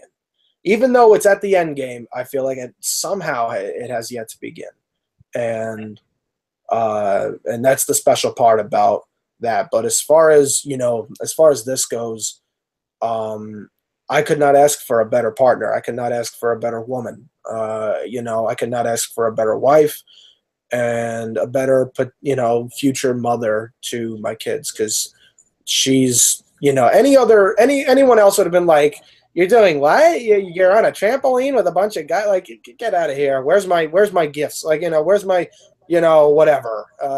She's incredible, because she'll even ask me when the next shows are. She'll, you know, even like I said, she even as a joke said like Mike should be the flower girl at her wedding. Like it's like you Right. know, like she's so gosh, you know, I could go on a whole damn podcast about how amazing my fiance is, and it's special because a lot of people will make jokes of you know like oh I wish my girlfriend was more like you or like you know something like that like you know, and I'm like my fiance is untouchable. She's the best thing that's ever happened to me, as special as those three letters are on my you know, on my bedroom wall. You know, there's nobody that's nothing could ever be as special to me as her. You know, she is the best thing that's ever happened to me.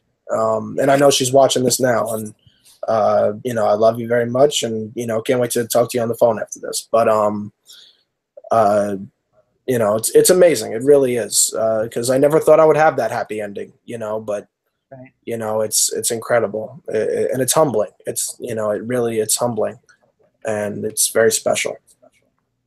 Thank you though. Congratulations. Yeah. Thank you. Not a problem. Um, so, and back into it, the next thing we'd pretty much see from you involved in was the beginning of the feud between UWE and VTW.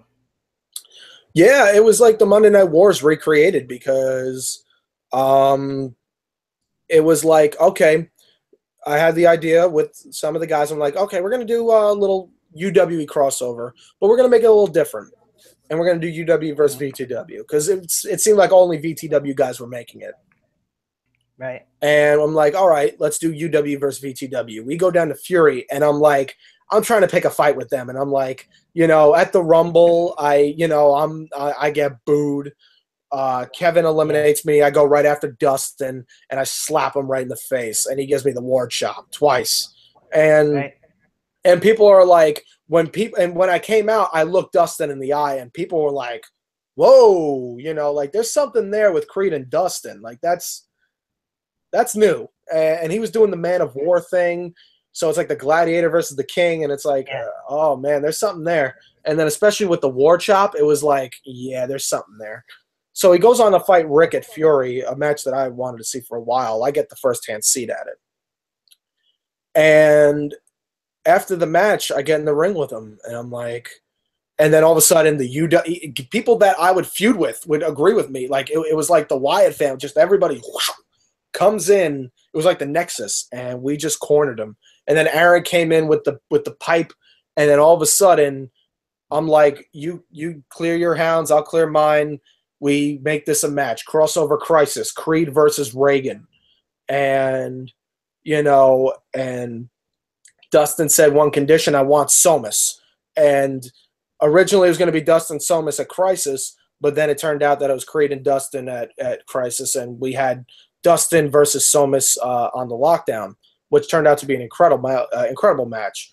I agree, and that was the debut of what now I would like to call the End Game, because I hit him with the new. At the time, it was just the new Nightshade. As of right now, it's called it's officially known as the End Game, and because no one gets up from that move, I could promise you. And once Ustalo gets hit with the End Game, it's over.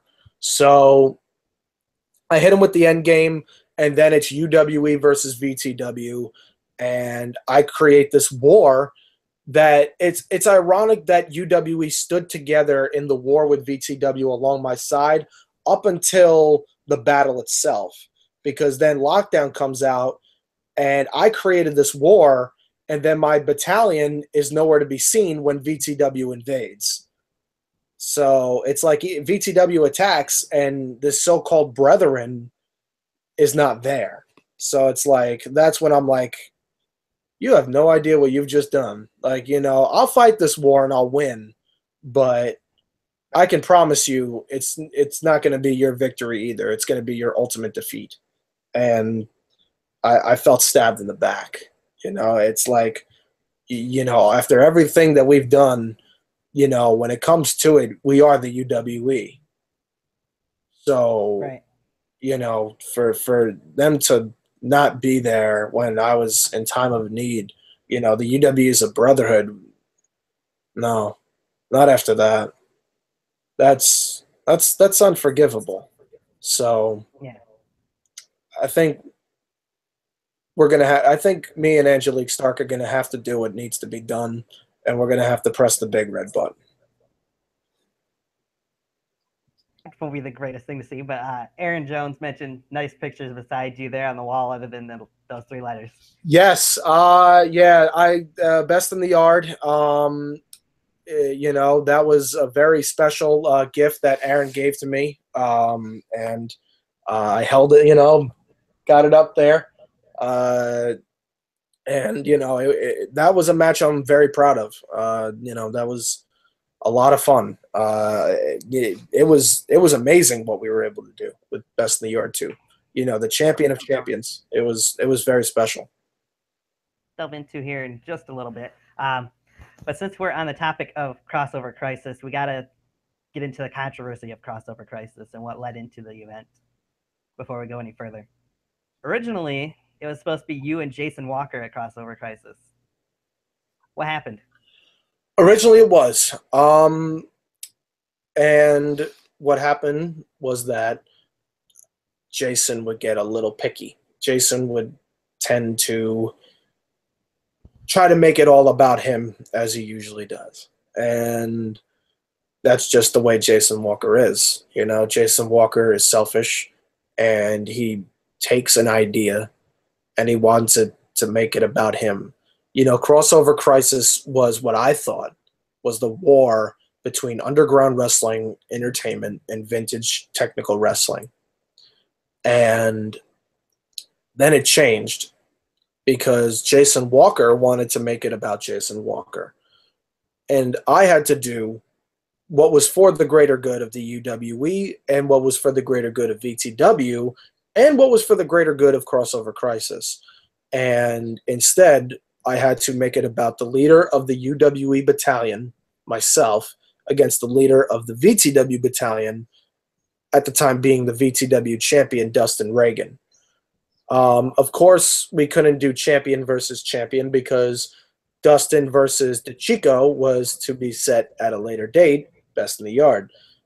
Crede and Dustin was a match that everybody wanted to see. And as much as people wanted to see Crede versus Walker, Crossover Crisis was not the date to do it. And I saw that not through a personal aspect, but through a business point of view.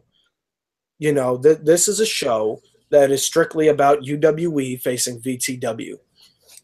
And even when I saw Cameron Jackson not taking UWE's side and taking on the side of the FTC was when I realized something was wrong on his part. Because we were what brought Cameron Jackson to the dance. Right. But with Jason,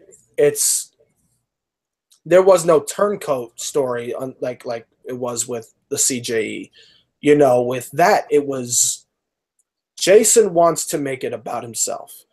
And instead of either the UWE getting their moment or VTW getting their moment, he wanted it to go to his moment because he's selfish.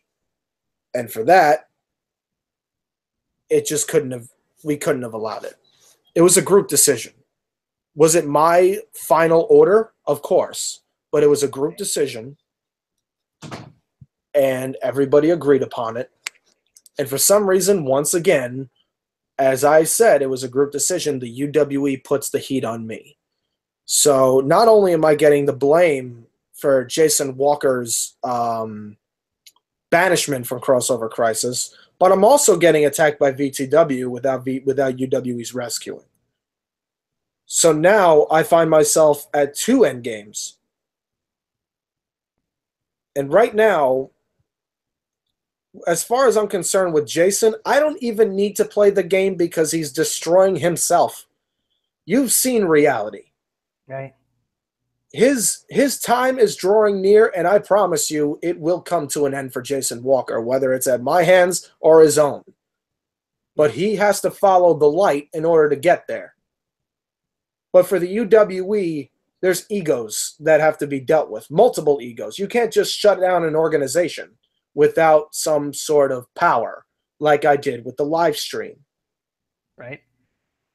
With Walker, I don't need any executive high-powered command. I don't need some technological advancement because it's one man And to top it off, it's one man that is self-destroying himself. It's a case of self-destruction at its finest, because Jason Walker is destroying himself.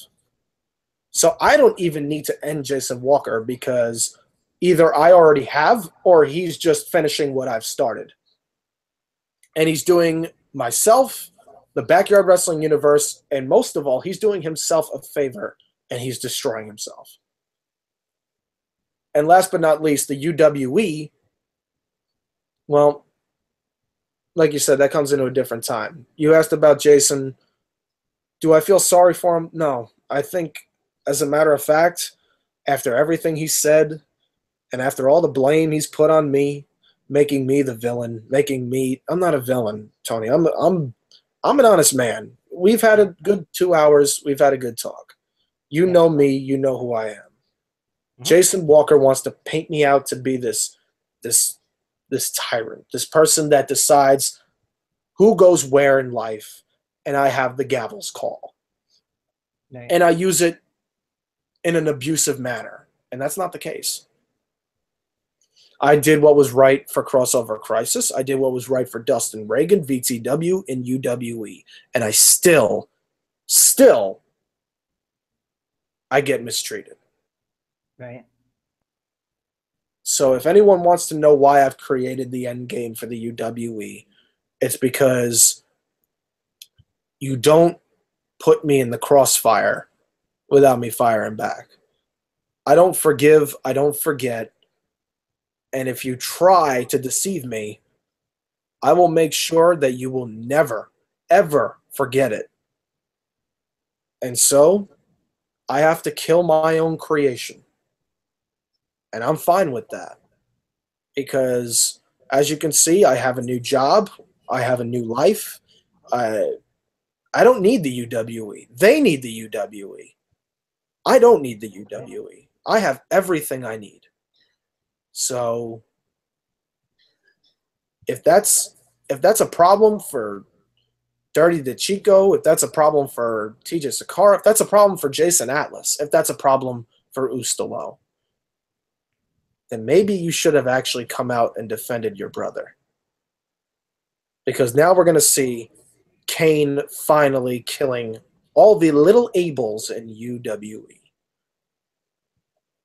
And that's that. That's a fair enough answer. I mean, we had to get a response. I'm glad you see it that way. We had to get a response from you on that Jason Walker confrontation, though, because we've seen what he said and what he's proclaimed happened, but we never really heard from you, your end of this, your side of the story when it came to that. So all right. I mean, with Jason Walker, what happened with Jason Walker? Like I said, Jason wanted you do now. I'll answer that question with another question. Do you want the displayed truth, or do you want the truth behind? Do you want the pull the curtain truth? Pull the curtain truth. All right. I had a feeling you were going to say that. All right. So there was originally 2 rounds. Crossover Crisis, Best in the Yard. And originally there was going to be 2 rounds. I was going to win a Crisis. He was going to win Best in the Yard. I told him, actually, no. Either way, you decide. But I think what we should do is one wins one round, the other wins the other. We can make it we can make it to where it's unpredictable at the second round. But I wanted to win a Crisis, and he wanted to win at BITY, so it was like, okay, that's perfect. Right. Last minute, because there was a lot of heat on his side saying like, oh, it was last minute, about him getting dropped. I was informed last minute because I had a plan. The Stark Supremacy was going to actually show up, and there was going to be a whole angle where Stark was going to cost Walker the match at Crisis, and it was going to be a big screw job. Last minute, Walker tells me he can't make Best in the Yard, and he needs to win at Crisis. And he didn't want me to end the streak when he promised that he would. And I was like, All right. Now I'm like, okay. So, and I said, all right, I'm at work. I got to figure out what's, what to do. Right. And at the same time, VTW, and UWE all come to me about, why, if it's VTW versus UWE, why is, Jason Walker in the main event? So, and more and more I'm starting to hear it. And I'm like, you know what? Maybe it should be Dustin Creed. Because, it's, I feel like that's the only way it's going to benefit anybody from either federation. And, Yeah. I told Jason this, and he didn't take it too well.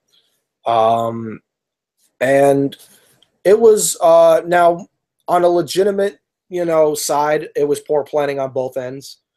But I will say this. It's hard to, say one thing and, mean another thing. It's hard to explain this in a certain way and this in that way. It's hard to split Patterson from Creed. Me as, a genuine person, do I feel bad? No. But at the same time, do I see where there was wronging on both ends? Of course. It's Right. like, and I did want to make things right. And eventually I would attempt that. And we did actually make up. And we decided, unfortunately I can't make best in the yard. So maybe something else could work out. And then Jason Walker, out of all this, we find out, was able to go to best in the yard the whole time. So what Jason Walker pretty much did was screw me out of a match at best in the yard because he knew he was going to lose to me, and he didn't want to lose to me because he didn't want the end of Walker to be at the hands of Everett Crede. So now let me put on my supremacy, if you will, and say that Jason Walker is on a road to self-destruction, and he has gotten absolutely everything that he deserves. He's getting an end. It's not a happy one. And the worst part about it for him is that he can have one. He can move on from all this, but he wants to look back. He always wants to see, what about my career? What about backyard wrestling? What about Jason Walker? There's nothing left for him. Nobody cares about Jason Walker anymore. It's time for him to face the reality, and not the reality of this little fantasy world that he wants to create, that there is a chance, there is a light, and I can make a return. No, that's not the reality. The reality is that he needs to move on. And more importantly, he needs to accept the fact that I was right. He needs to accept the fact that Jason Walker needs to step into the light, meet his inner peace, and finally have a life outside of this cesspool that is backyard wrestling, because it's unhealthy for him. Right. He's done he's done everything he can. He's had a streak that has questionably ended. And here's a little news flash. The streak is not over, because as far as I recall, Jason Walker was undefeated in one-on-one competition. There was never anything about a triple threat. There was never anything about a fatal four-way. If I recall, TOP won an 8-man tag team match that involved Jason Walker. So, as far as I'm concerned, he can talk about how that he was robbed of his streak. Guess what? The streak's still alive. He's still undefeated in one-on-one competition, but that's not the point. The point is he needs to meet his end. And it's not he's not finding it the way he's going through it. He's not going to find it through liquor. He's not going to find it through booze. The only way he could ever find it is by listening to me. How funny is that? because I'm the only one that seems to be giving him any sort of good advice. Sure. He's going to get what he deserves one way or another, whether he wants to listen to me or whether he wants to listen to his urges, or if he wants to listen to what he's always listened to his whole entire life, his ego. And guess where that's gotten him? Nowhere. So it appears at the moment. I just had to get your side of the story on that because, like I said, we've had his side, never really heard yours. So let's move on from that back into Crossover Crisis and Nightfall. We'd see you against Dustin Reagan at both shows. Before I go on that, because I will say there's a lot of rumor and speculation, and especially after everything I just said. Does that mean we're going to see Crede versus Walker? Does that mean we're going to see Everett Crede versus Jason Walker? Is that match going to happen? Everybody's excited. Oh, I want to see it. Is it going to happen? Is it going to go down? Crede versus Walker? No. No, it's not. And I'm going to tell you why it's not going to happen. Because Jason Walker needs to accept the fact that it's over. And I've already accepted the fact that it's over. Jason Walker will never wrestle again. And after I defeat Ustalo, I will never wrestle again. It's, like I said, I've done everything I possibly can. But one of my last tasks was Crossover Crisis. And it was against Dustin Reagan. Dustin is, in my eyes, one of the best wrestlers that I have ever stepped in the ring with. He is so talented with what he does. And he's so smooth. He hits the uppercuts. He hits the Reagan bombs. He hits the lung blowers. And our initial meeting at Crossover Crisis was a very good match. And I wasn't even in my A game.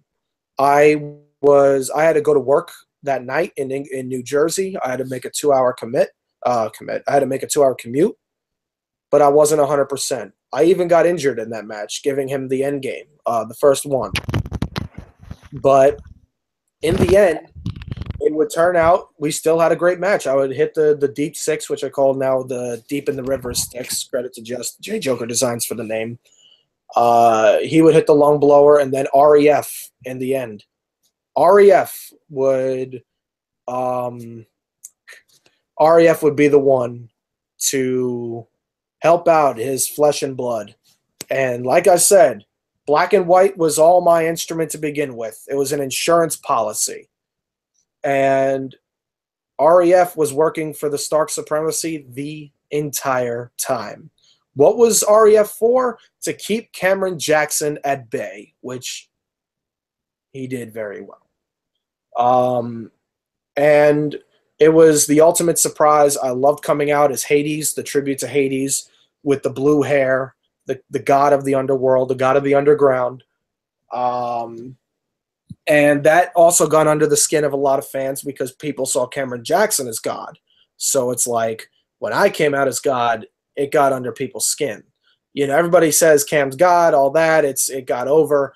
And then I did it and people hated it, which is good. I want people to hate me. Right. But I think my favorite match with Dustin was the second one, was Nightfall, which is funny enough, the first one we ever filmed. That match was one of my best and one of my favorite matches that I've ever lost. You know, lung blower, I was wondering how I was going to eat it. I saw on the tape and I heard from the crowd when it happened. It was well done. And, you know, that's not an easy move to hit, but he does it so good. And we did a very good job. I really enjoyed the two matches I've had with Dustin. I'm probably going to watch them after this podcast.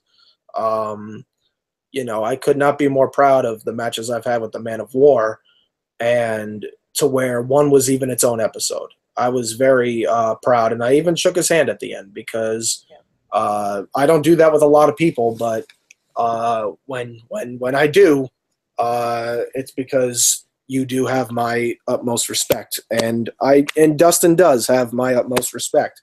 He has done a lot. He won the VTW title, retained it at Mania. He's defeated me. He's defeated Nick Somas. He's, you know, in my eyes, he's the VTW 2017 Superstar of the Year, and he's very, very talented. Yeah. I definitely liked how my matches went with Dustin Reagan, and if there's anything I can look back on with him, it's that he's one of the professionally trained. He's probably an in-ring veteran, an in-ring general, and to be able to hold on with him at the state of where my career is, I had to pat myself on the back with that one, because I wasn't sure if I was going to be able to hold with Dustin, but the fact that I was pretty impressed. It was a really good match. Yeah.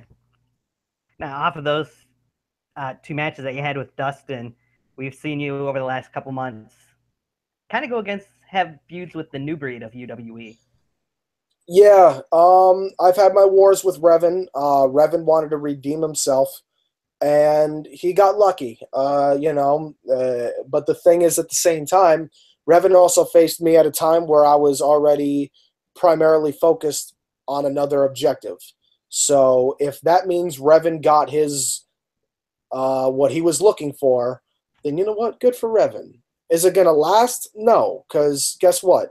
He's going to fight Johnny Reed, and then that's it.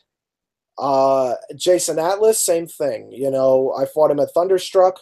Yep. And lately I've been informed that I'm going to be facing him on the next edition of UWE Lockdown.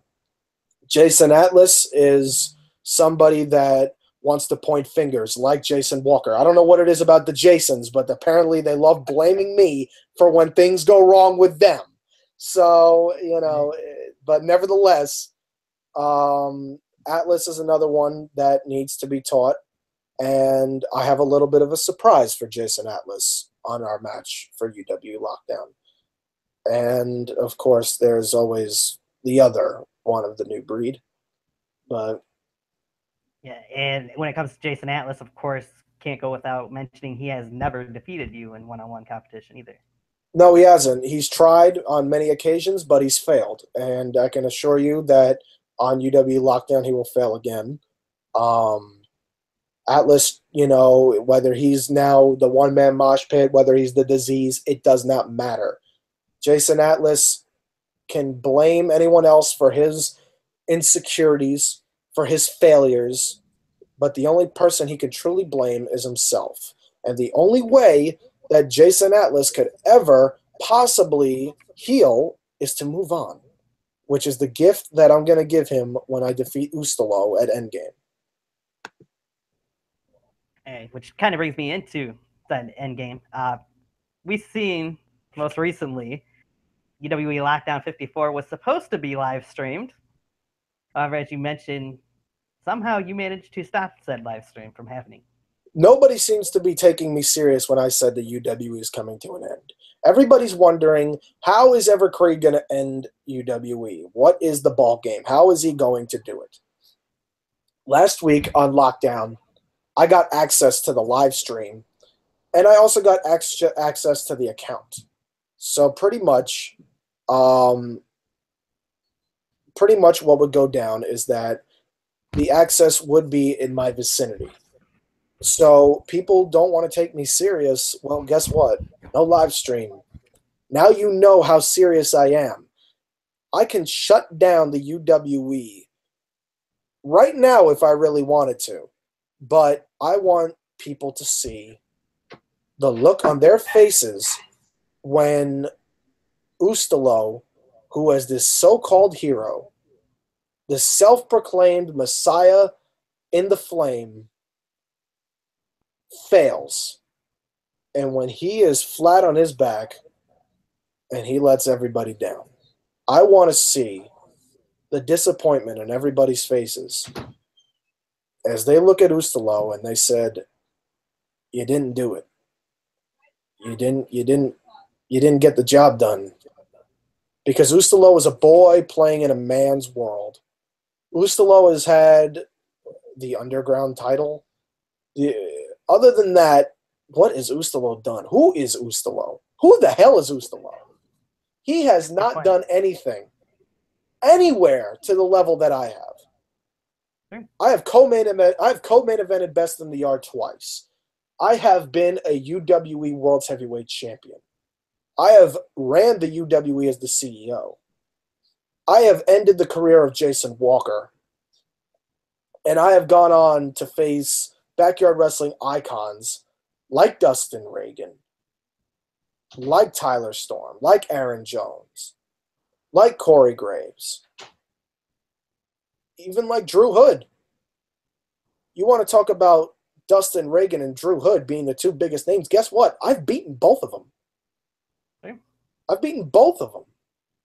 I've beaten Cameron Jackson. I've beaten TJ Sakara. But I gotta ask, what happens with Everett Crede if Ustalo is able to defeat you at Indian, though? And what happens with UWE? Well, that is not going to be a possibility. It's not. But, like I said, if for some reason Ustalo wants to play some underhanded cheap trick, like he always has,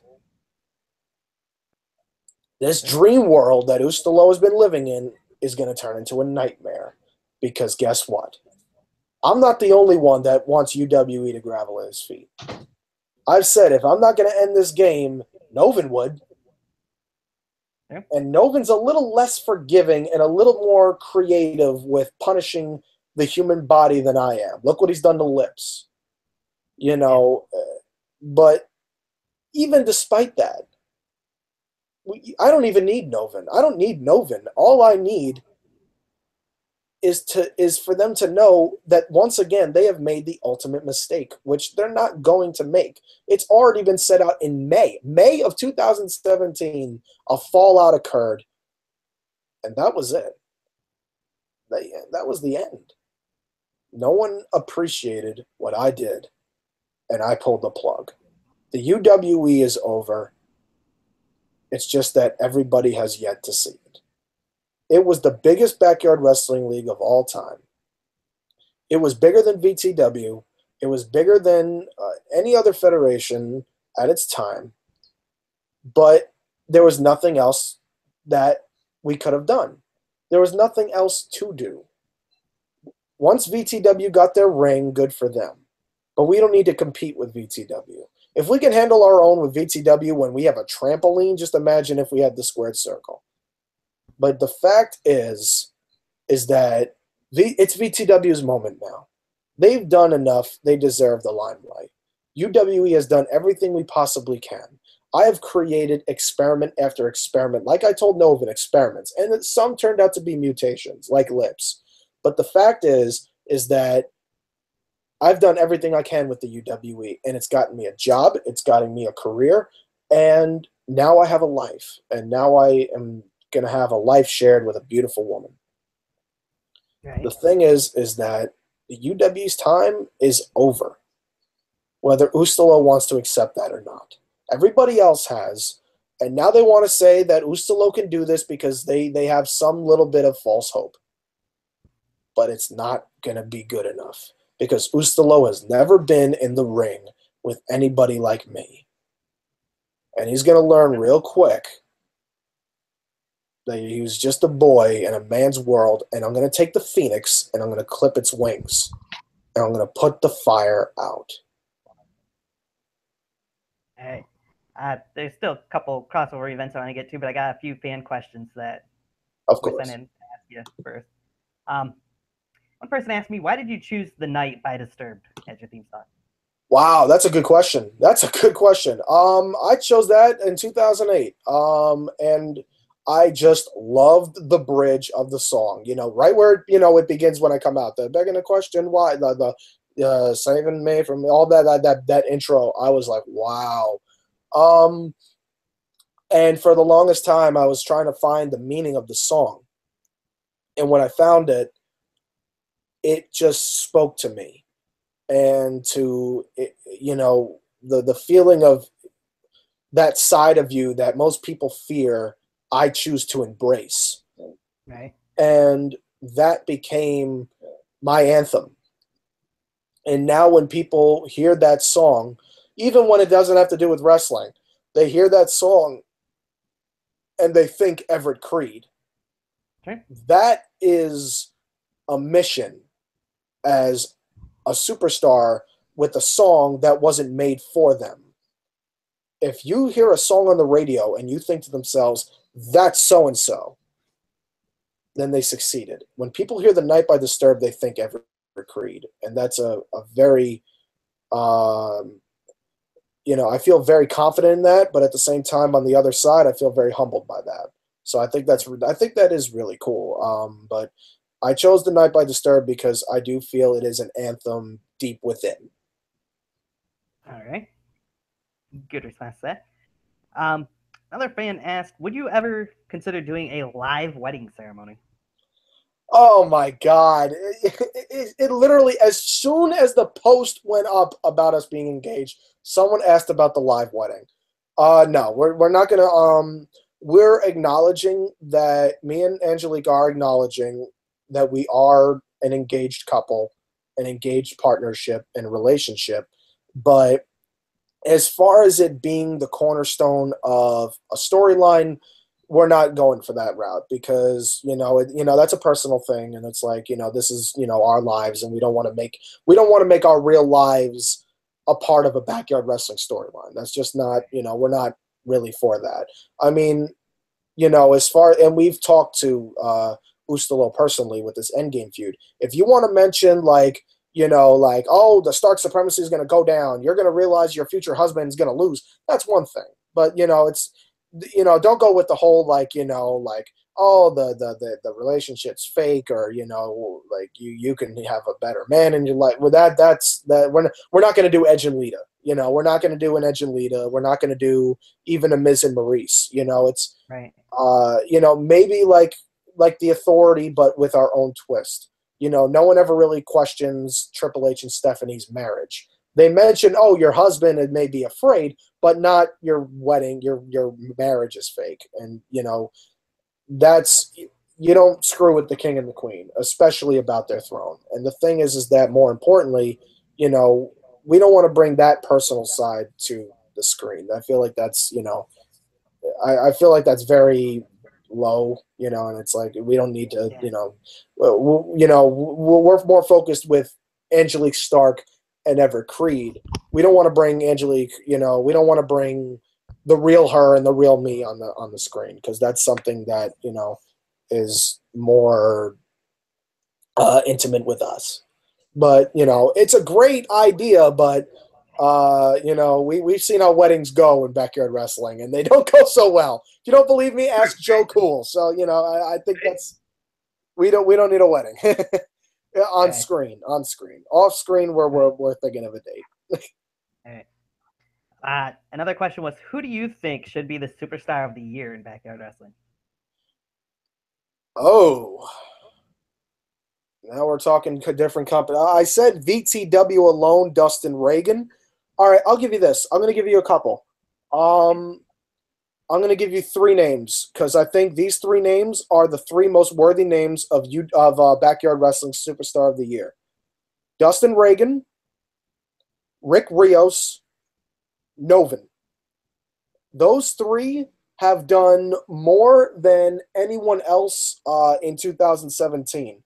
2016 was my year. I'll take 2016 as myself and Joe Cool and I'll even say Dirty DeChico are the top three for Superstar of the Year in 2016.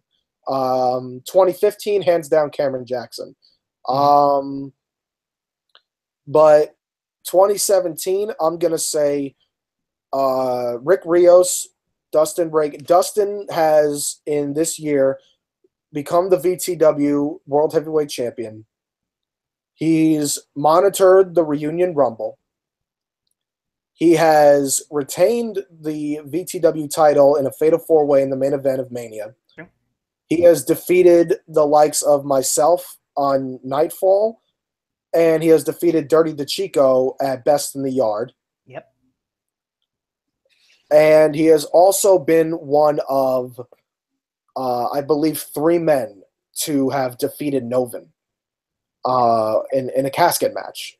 So for that, I'm going to have to say Dustin is a candidate.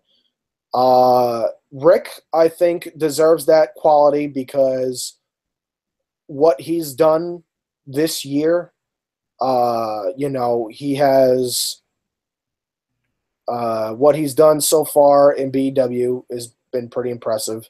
But what he's done with the Murder Club, Mm-hmm. At Reunion, when him and Yankee would absolutely torment Zach Daniels. They did. His match with Dustin at Fury. But his two biggest accomplishments that he has achieved was defeating Cameron Jackson at Broken Glory and pretty much showing Cameron Jackson out of UWE. Right. And then, of course, the biggest thing he's done is defeating and retiring Big Time Mike at Best in the R3. That's two accomplishments that right there put your name on the list. And Novin for doing what he's done, defeating the dark side in 2 out of 3 Falls a Day of Destruction 2. He's defeated, I believe, I forgot his name. Was it Gas Chamber? I believe that. I'm not sure what his name. Yeah, I think that's who it was. I saw that match. That was the body bag match. Yes. Yeah, that was an accomplishment right there in its own right. Novin has also gone on to defeat Drew Hood at Best in the Yard. That's big. That's, and Drew Hood's last Best in the Yard. He's faced Big Time Mike. He's faced Cameron Jackson. And to lose to Novin, Novin defeated DH and HD on the big show. And then, of course, Novin's biggest accomplishment this year was the Buried Alive match, burying Lips, at Broken Glory. So, those three, right there alone, I say Novin is definitely, and not to mention Tyler Aiken at Fury. So it's like, he's done a lot. He's beaten the best of the best, and I feel that Novin is definitely. And I will say this: if Novin goes on to defeat Lips again at Endgame, at Endgame, that'll put Novin up there. And I can officially say, and this is official, Rick Rios will indeed be facing Dirty DeChico to crown the final UWE World's Heavyweight Champion at Endgame. So if Rick Rios defeats Dirty DeChico, that would put Rick on an even higher level of Superstar of the Year as well. So, that's not a hype. That's legitimate. That's official. That'll probably be up on the UW account soon. But so pretty top news there for anyone that hasn't that's secret that is watching this right now. You get the details before anyone else. But those to me are the top 3 candidates for Superstar of the Year. I think they're very good choices, and can't disagree with any of them, to be honest with you. What was it like to team with Novin on Lockdown recently? It was pretty cool because, I've always been used to, pulling the curtain. I've been used to working against them. So now to work with them, it's a whole different level. Now to pull on the cloak again, to work with Novin is, you thought Dirty DeChico and Rick Rios together were an alliance. To see Everett Crede and Novin, the two owners of their feds, BEW and UWE, even though I don't own the UWE anymore, I'm not the CEO, the Stark Supremacy has pretty much access to anything. We're the eyes in the sky. We're the court of owls, if you will. So for these two power heads to team up, and those are two highly combustible elements, Creed's ego, Novin's bloodlust. It's, to see those two paired up, it was really interesting, and Crede and Novin won the match. Even though there's a lot of incidences that happened in between, that was a match we did win. And Yeah, I was would. really fun teaming up with Novin. I gotta say, it was, I was never more comfortable with another partner. I knew he was gonna have my back. I would even go and say, with that win, Novin actually did pin Dirty the Chico. So if UWE wasn't to end, I would say Novin would be in line for a world title shot. But obviously, Novin would have been the challenger, but and it would have been discussed, and it would have been perhaps a triple threat. But the thing is that Rick did not pin Dirty the Chico. Novin was set out to do it, but Novin was so distraught with the return of Lips that he insisted on facing the Freak Show one last time, and you know defeating him once and for all. right So off of that, um, see which one do I want to go to? What would you say is the most devastating finisher in backyard wrestling? I would have to say the last rights pile driver. I would have to say Novin's tombstone. That to me is, you get hit with that, it's over. That to me is that's the end game. If and I would have to say the end game. My finisher recently, the end game, but Novin's last rights pile driver to me is the most devastating finisher. If not, if I had to say another one, I would have to say Yankees pop up sit out power bomb. That Yeah, is that will break your spine. That's a pretty badass maneuver, and it fits him well. So I would have to say Yankees pop up sit out power bomb, the last rights pile driver, and the end game. okay. So then I had a couple more questions from Navon McDonald. He Oh wanted boy. he wanted to know first, what's your favorite BEW match that you've ever seen? Hands down, oh, that's an easy one. Hands down, I'd have to say Novin versus the Dark Side, Day of Destruction 2, the Three Stages of Hell. I saw that personally live, and that was the moment I knew that I wanted the feud with Novin versus Lips, because what he's done with the character was outstanding. But what he's done in that match was just beyond anything I've ever seen. When I saw him deliver the last rights pile driver on the light tubes, I Mm-hmm. I was my jaw dropped. It was unlike anything, and I thought this is taking a human's body beyond the limit. By far, that is my favorite match in BEW history. Okay. Aaron Jones says you missed the finisher when you were naming finishers there. Aaron, yeah, Aaron mentioned a couple, because Aaron's got a couple. I mean, the Blackout was one, Uh-huh. then there was the Unlisted, the Kimura, and now lately he has the Ultimate Burial, which What you mentioned. I will say the Ultimate Burial might be my favorite one of Aaron's finishers. I mean, it's a different style of a maneuver, and I gotta say, I really do like the swinging butterfly suplex for him. That's a very impressive move for Aaron Jones. Yeah, it is. I think I'd have to agree. It's probably my favorite finisher he's had as well.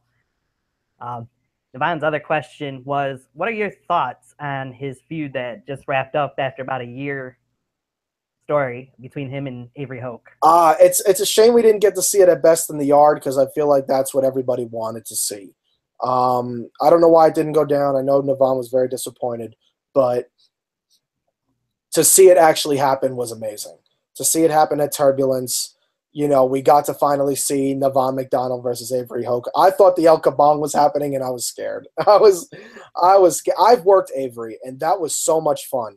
The CEO versus the chairman. It was so much fun to do that match.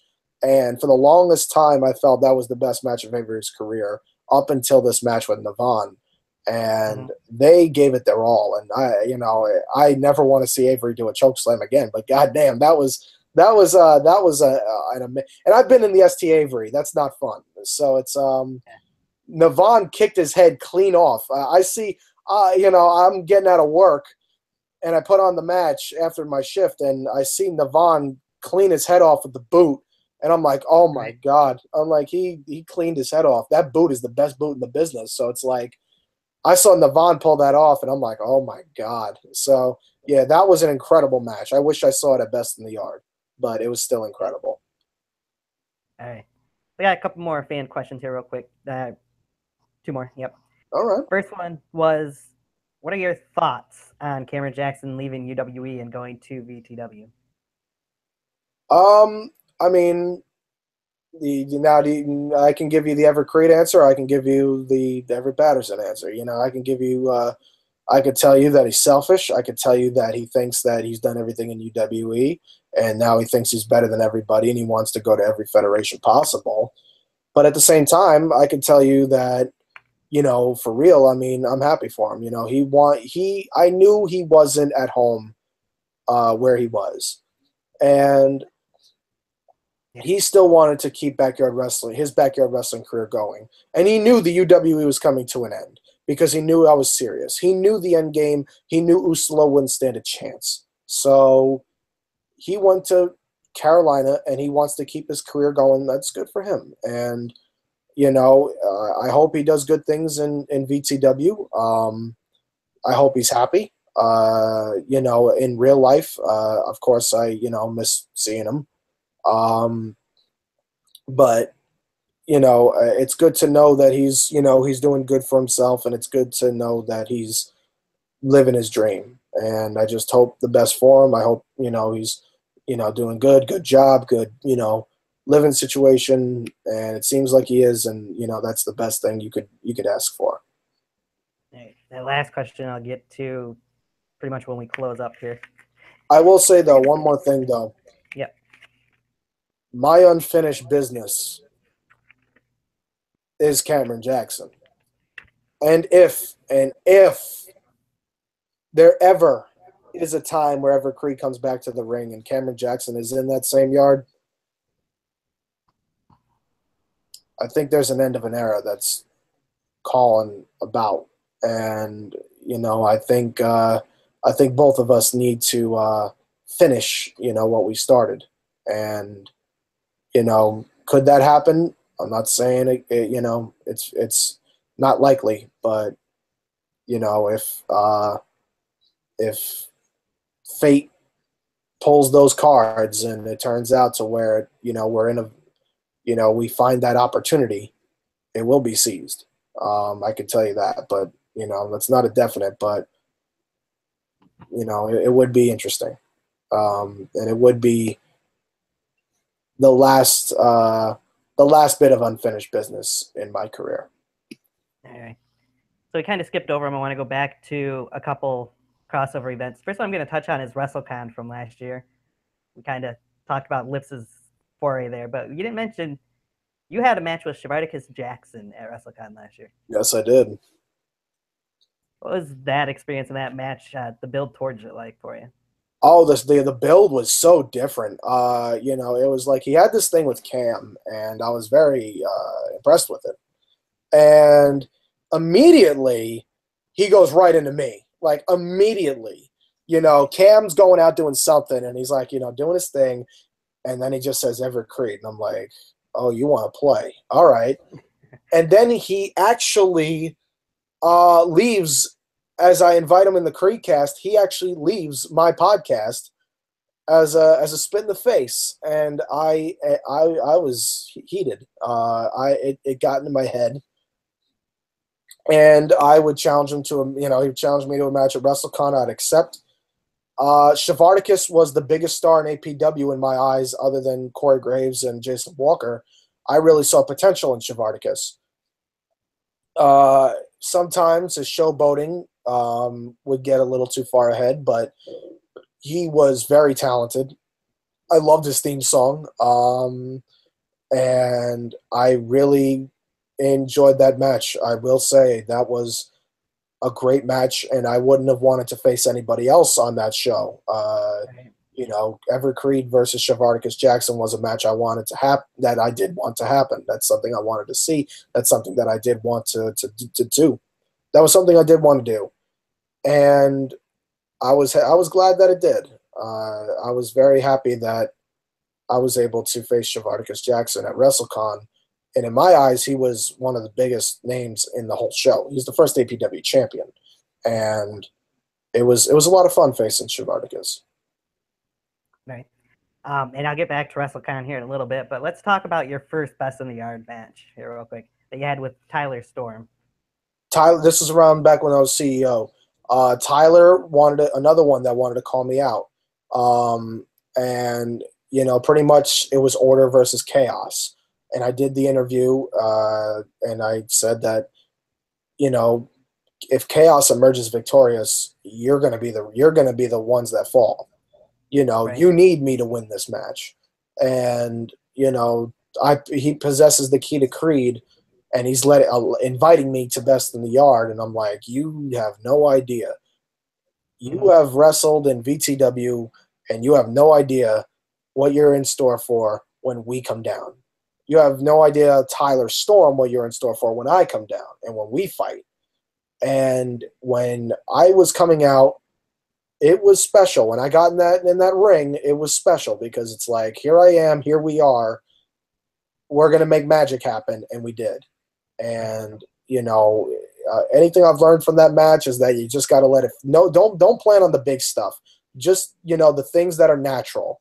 We planned on a big spot. It didn't work out well, but the little spots were what were the moments to remember. The me slapping him slapping me slapping him harder, he slapping me harder. I give him a good smack, he smacks me back, low blow, nightshade. Things like that people remember.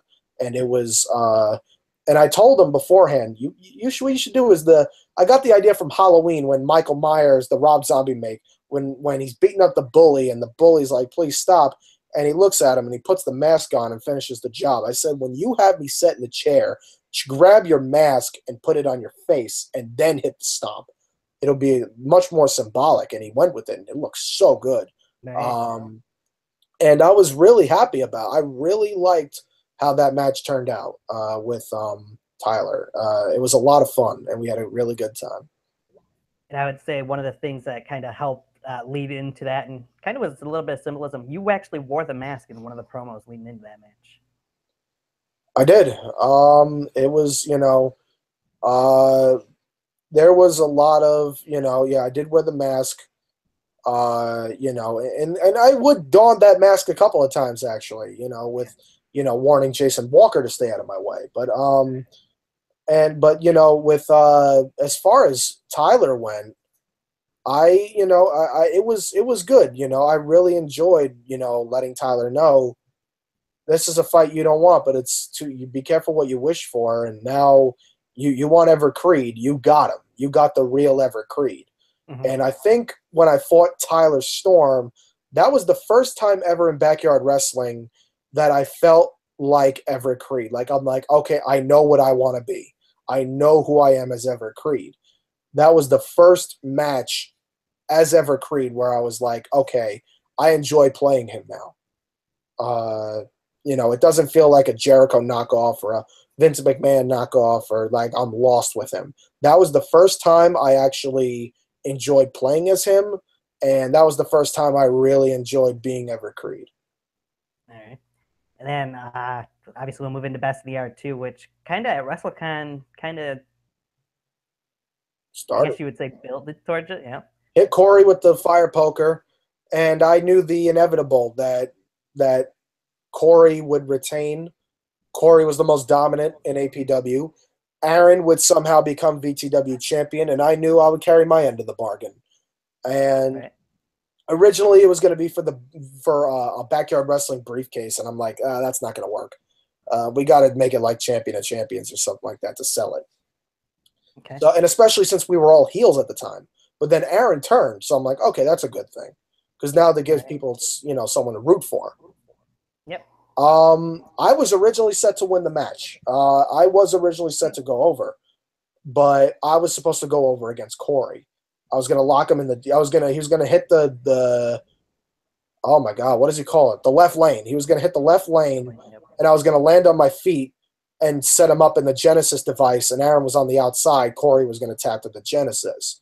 Corey got hurt, and he got hurt, and I'm like, but at the same time, I knew if it was down to me and Aaron, the fans were hot with Aaron. They wanted Aaron. And, I'm like, they weren't as hot with him in Mania main event. They wanted him, as much. And I got a lot of heat, like, oh, you should have won. You should have won. I'm like, you guys were cheering Aaron. And also at the same time, we developed such a bond. We became such close friends.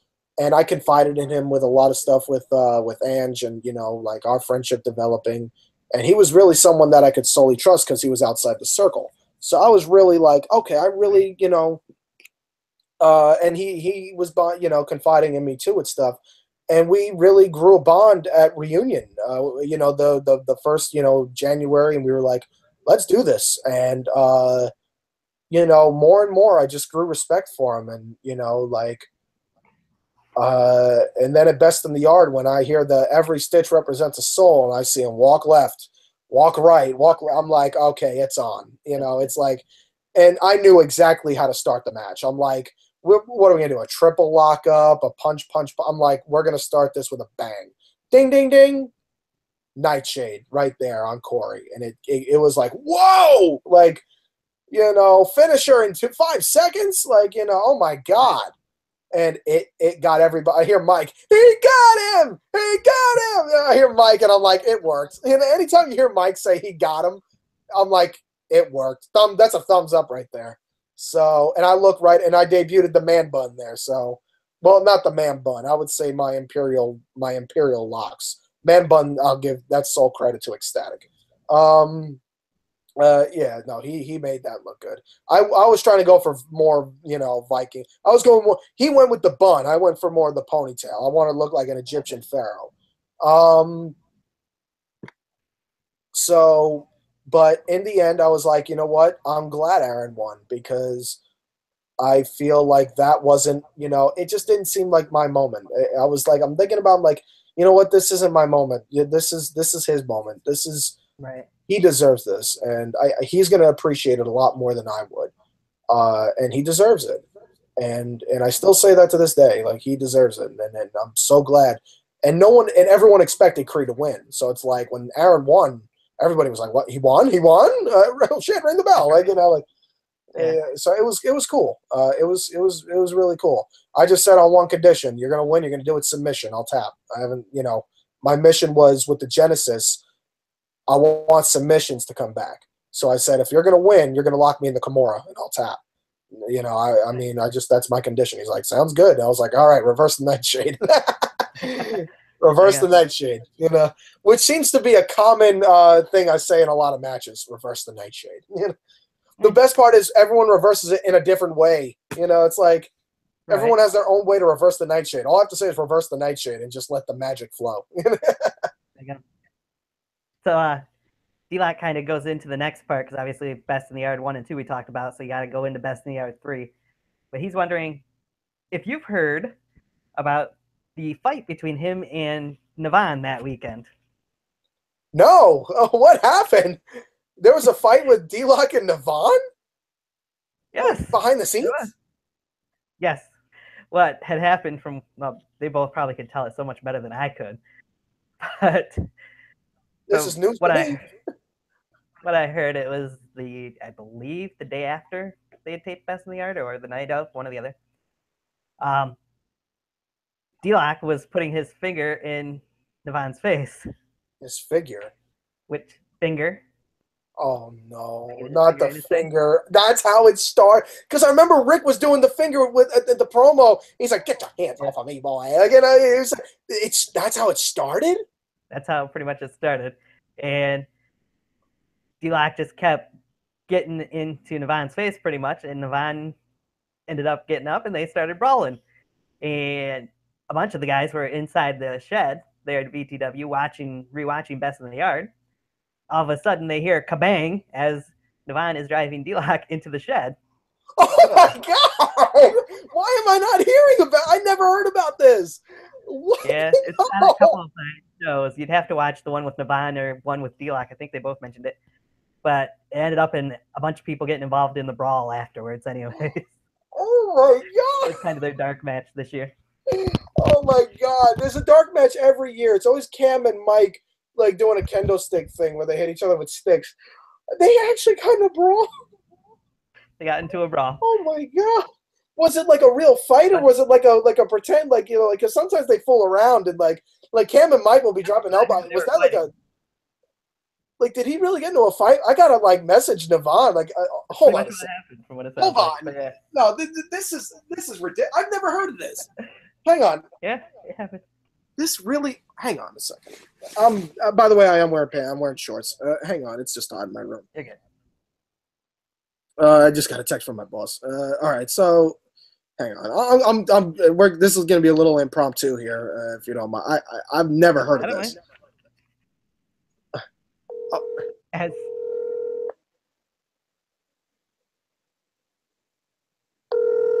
Hopefully he answers. let's hope so. If we can get Devon. He's probably, if he's watching, he's probably like, "Oh, I don't want to talk about that now." Oh, he might go to voicemail. Let's see. Ah, Oh, damn woman with the voicemail. But anyway, he might call me back in the middle of this. But yeah, no, I've never heard that one. That's the first thing I'm going to ask him when I talk to him. So, D-Lock, what happened?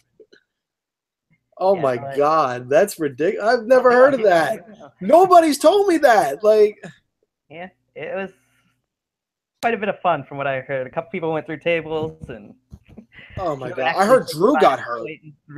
Jumped through a table and I heard Drew got hurt in the match. No, not in the match. He got hurt with I think him and Cage got him with a kick, and then he was messed up a little bit with his match with Novin. But I didn't hear about Navon and D-Lock getting in this. yeah, they got into it afterwards. Oh no! Oh my God! So D-Lock just kept poking the bear pretty much. All he could take. Aaron does mention Best in the Yard 2 is still one of his favorites. Thank you, brother. Oh yeah, no, that I will remember forever. That was one of my favorite matches.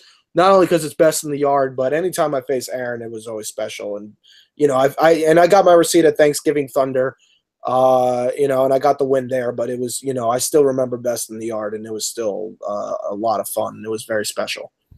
So, what was your overall opinion of Best in the Yard 3? Obviously, you didn't get a chance to be there.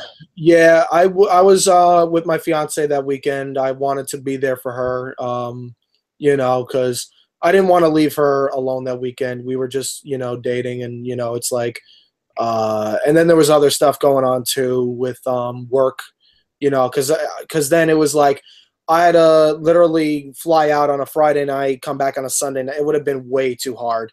So I'm like, yeah, I just it sucked, but you know what, I wouldn't have changed anything. I was not feeling the wrestling then. I was like, you know what? I just wasn't up to going that year. I was like, this is not my year. And I felt like, you know what? You know, I just was like, I think not going this year was the motivation that said, you know what? Let's just do one last show with Endgame. So, I'm glad that I missed out. And as far as how it went, it was really good. I don't think there's ever been one bigger best in the yard over the other.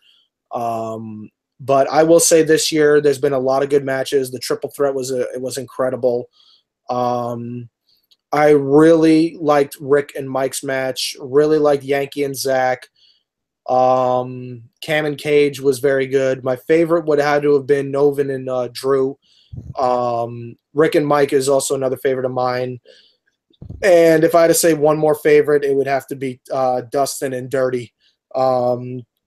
Those were very good matches, and I really enjoyed seeing all of them. Okay, I gotta get everybody did a good job, and especially Kevin and Victor. They were great too. Yeah, I gotta get your opinion on one thing from Best in the Yard here in a minute. From that I ask every guest, but D-Lock just mentioned. Let's just say it was us messing with each other back and forth. Then I warned him not to do it in his nice clothes. Then he did it, and he done fucked up. Oh no. Oh God, freaking the Vaughn, man! I'm telling you, like, all I'm gonna say is watch out for Yankee and watch out for Navon in fan reaction in Endgame. That's the only thing I'm gonna spoil about Endgame. For fan reaction, watch out for Navon and watch out for Yankee in each other's matches. That's all I'm gonna say. That's all I'm gonna say. Watch out for fan reaction. Because what they say what they say as fans, it's hard to not break character. Gotcha. So I gotta ask you the same question I ask everybody that I have on here. For Best in the Yard 3, do you believe that the right match was put on as the main event between Yankee and Zach Daniels, or do you think another match should have been in that spot? It's funny you said that because for the longest time I said that Cam and Cage before this was before BITY 3. For the longest time I thought Cam and Cage. Oh, hang on.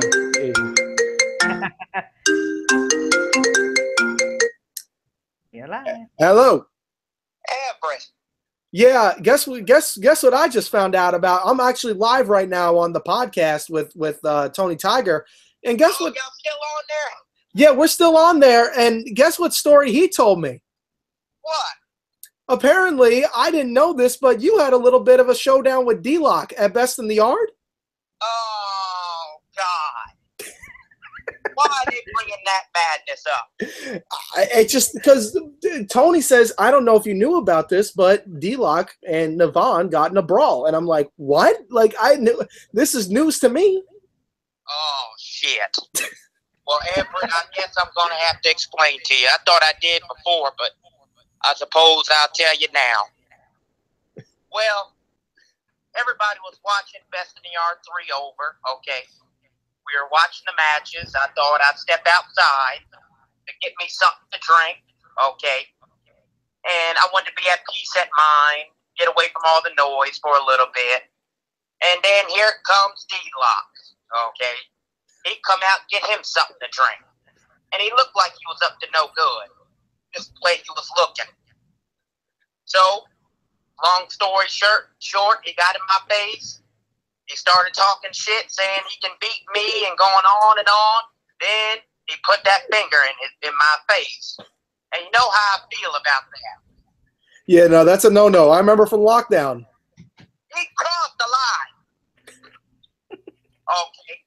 I said, I'm going to give you one last chance. Going back inside with the rest of them, and bygones be bygones, everything okay. Oh, no, he's still pointing that finger dead in my face. So what I do, I hit him with one good right hand shot to the jaw, as only I could. Oh my. And he started brawling all over the yard, and he ran me back first. And it was like a big bang. I tell you, it was like a rifle shot went off in the yard. And the boys lifted up the garage door. They didn't know what was going on.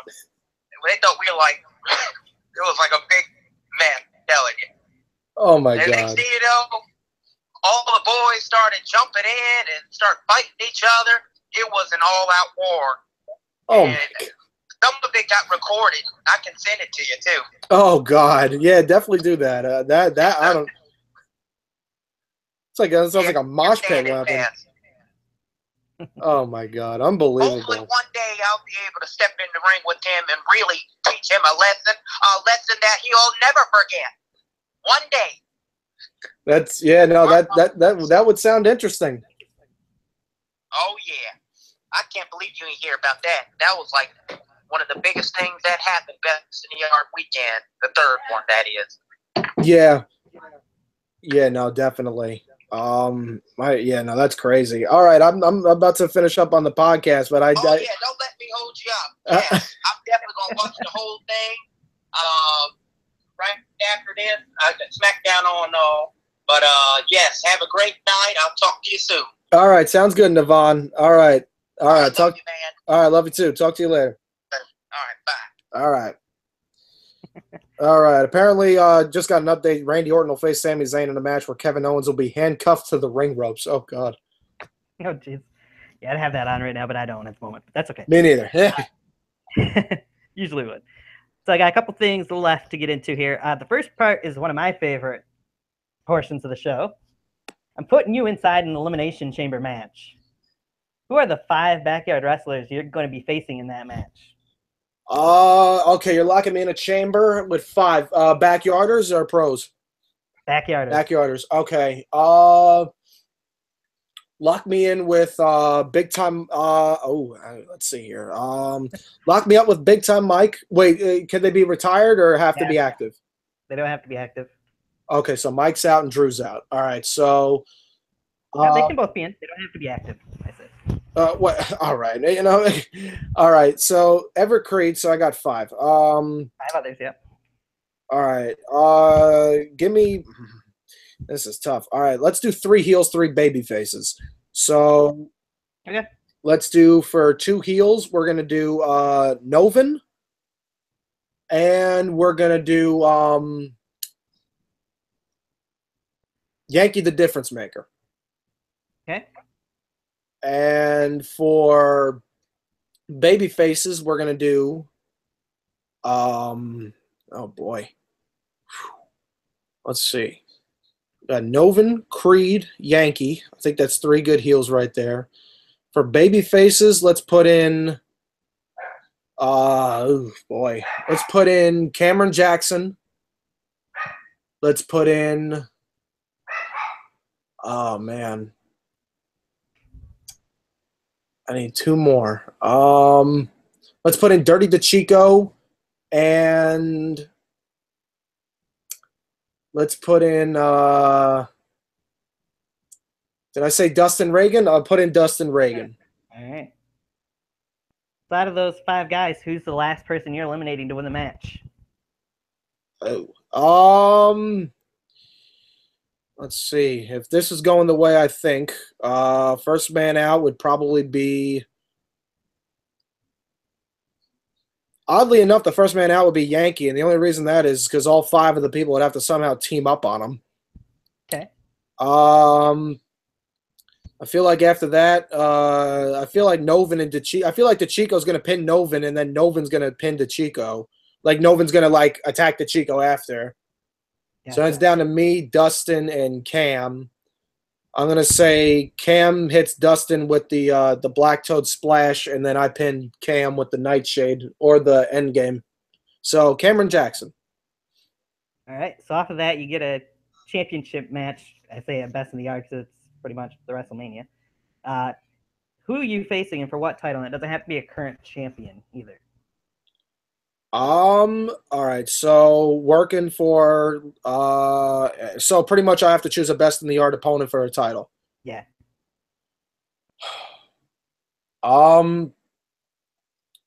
Give me AK-47 for the KBW World Heavyweight Championship. Wow. It's an interesting pick.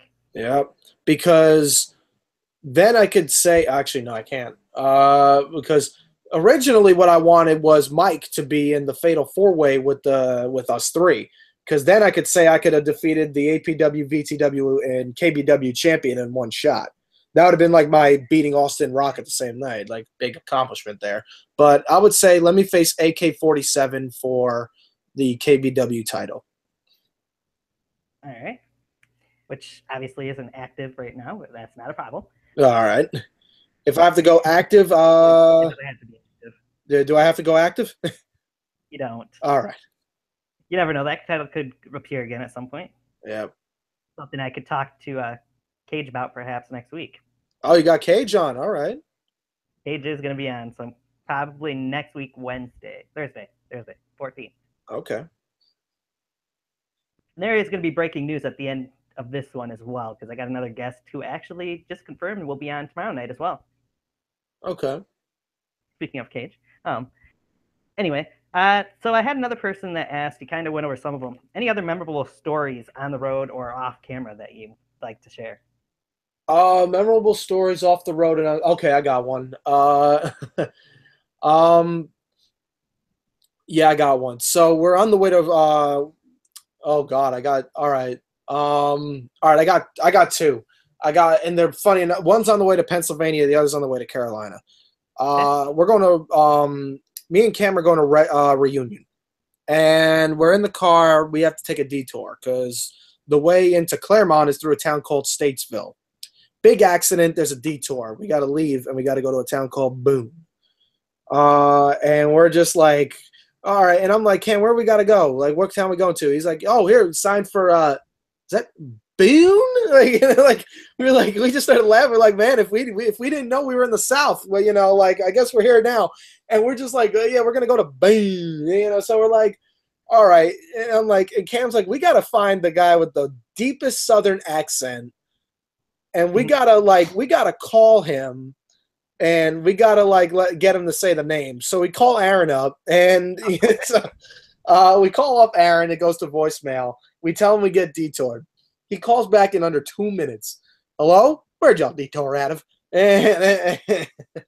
Well, we had to go up into Boone. He goes, what? Ain't no way you're no damn Boone. We just we almost got into an accident because of how hard we were laughing. And we got everybody in the damn VTW locker room to say Boone, and to where it was literally the talk of the whole weekend was just Boone. Too funny. So then now we're going to WrestleCon. Have you ever heard of a Dutch Master? Not. It's a type of cigar. Okay. It's a grape cigar, but it's known as a Dutch Master. Okay. So me. Oh, actually, you know what? Screw that. I could top it. We're going to Okay. because a lot of people wouldn't get that reference because long story short, I go in the place, I say, you have any grape cigars? And everybody looks at me like I got 10 heads. I'm like, oh, Dutch Master, right? And they're looking at me like I got 10 heads. But we're going, me, Cam, Yankee, Rick, and Navon. That's how you know it's good. Going down to Carolina for reunion. Okay. And oh my god. So no, this isn't reunion. This is the fall show. This is the one where I fought Mike. Christmas chaos, turbulence, that time of the month. So apparently Navon's wearing these big cowboy boots, and he's sitting in the middle in the back. Yankee's sitting in the passenger, Cam's driving, me and Rick got the edges in the back. Rick's got a headset on. We're talking. All of a sudden, Navon goes, oh, I think I got a cramp going on. I got a cramp. He's like, and he starts moving his boot up into the front. Yankee's like, Navon, get your sticky ass feet out of here. And Cam's trying to drive. Navon's got his boots on the dashboard. He's like, help me take off the boot. Help me, gotta take off the boot. Rick. And Rick's not listening to a thing because he's got the Rick.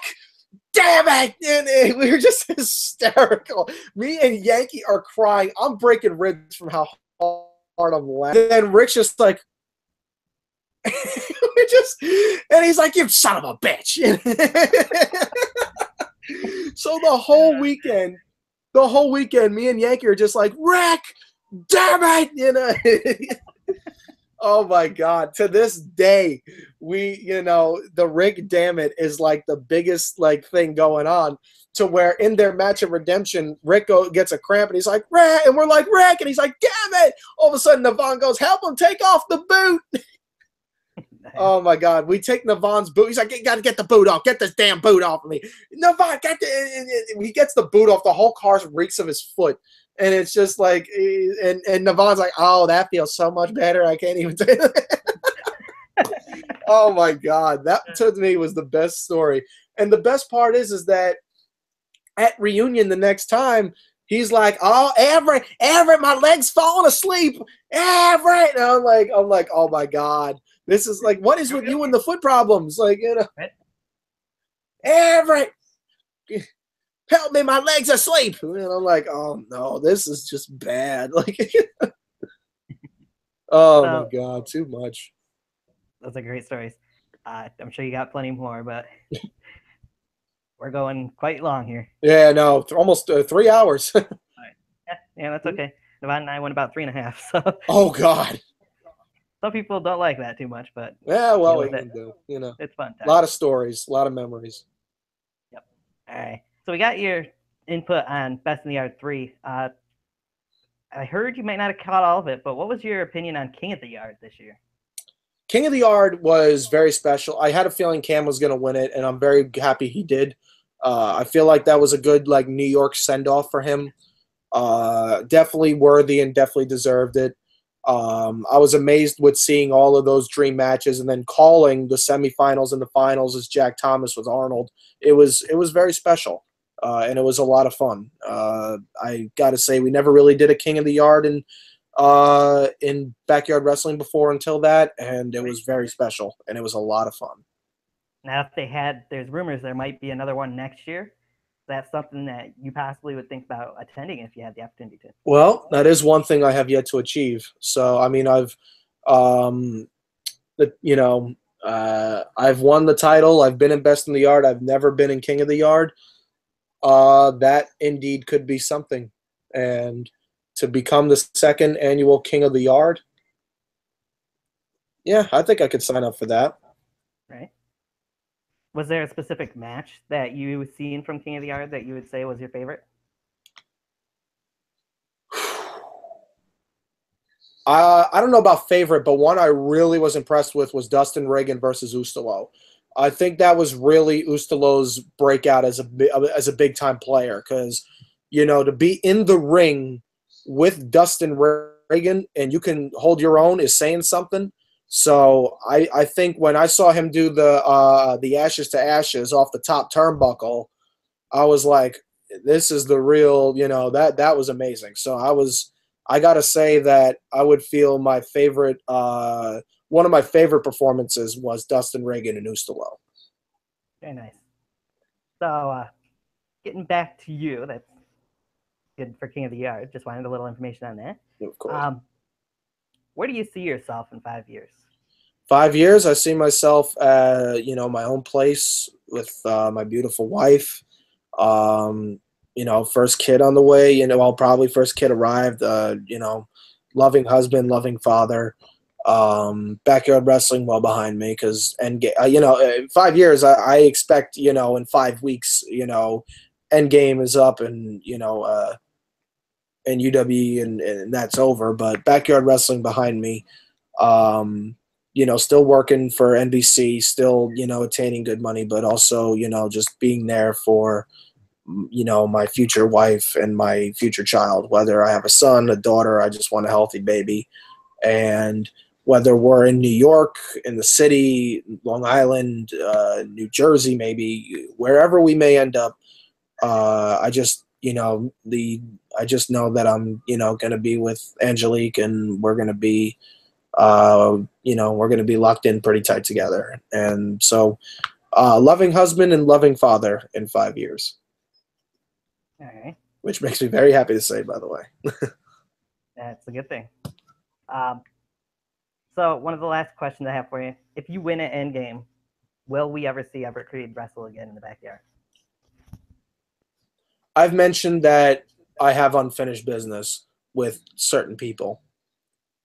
A lot of people say Jason Walker's unfinished business. Jason, like I said, he is destroying himself. I feel,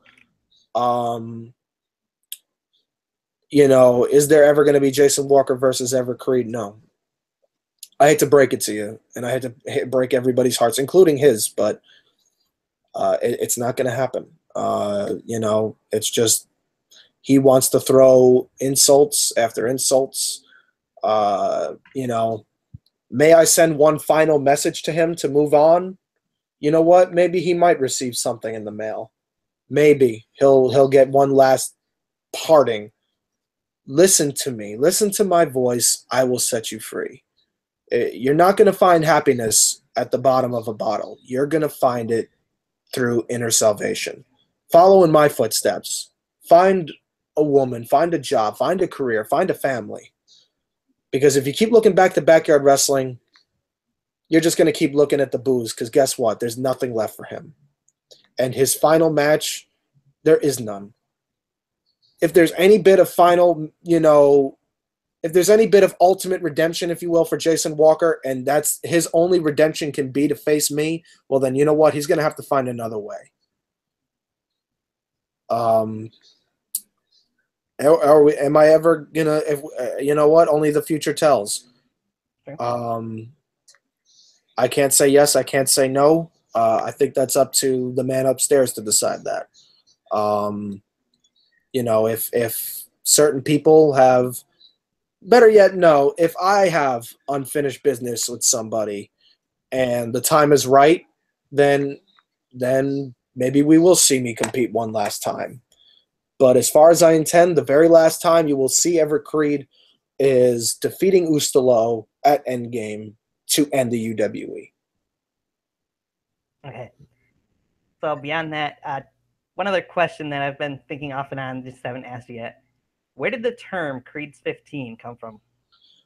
Somebody, because I did a promo, and somebody was like, man, this promo's gone on 15 minutes. And that really hit, apparently. Oh, Creed's cutting a 15-minute long promo, 15-minute promo. Creed's gone the mic. Oh, this is going to go for another 15 minutes. This is going to go. And it was kind of like the dictator thing. Like, oh, they make me out to be a dictator? Fine, I'll be a dictator. And then with the 15-minute promo, I'm like, oh, you really think I cut 15-minute promos? Okay, I'll do the shirt. Start the clock. I was even going to do a little timer where it was like, if I had the right editing tools, I was going to do a timer where like I talked and there was a clock, like it's like, and it was going to be the thing. Like, and someone was going to cut me off. Be like, oh, you're going to cut me off? Add another minute to the clock. Like, it's like, it was going to be creative, but unfortunately with everything that's happened with the UWE, the times of fun and games are over. Right. Well, the time for fun is over. We still have one last game to play, and that's the end game. For anybody left that's viewing, that's watching right now, if you got any other questions, make sure you put them in there now because we're going to be ending here in the next few minutes. Is there anybody you would say in backyard wrestling that you haven't gotten the chance to face that you would like to step in there with if you had the opportunity to? Hold on 1 second. My fiance messaged me. So pretty much, if there was anyone that now as Everett Crede, I never got to face Big Time Mike. That would have been special. If there's anyone that I've never fought that I would love to face, a lot of people still left in VTW. Zach Daniels is one of them, actually. I've never had that one-on-one with Zach, and I think Zach Daniels and I would be a very good match. One way or another, it would definitely be enjoyable.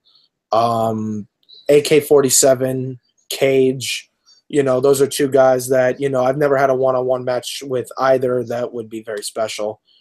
But as far as that goes, there's still a lot of names. The Dark Side would have been someone interesting to face. But it's Creed versus Lips, but unfortunately that could never be done for certain reasons. But,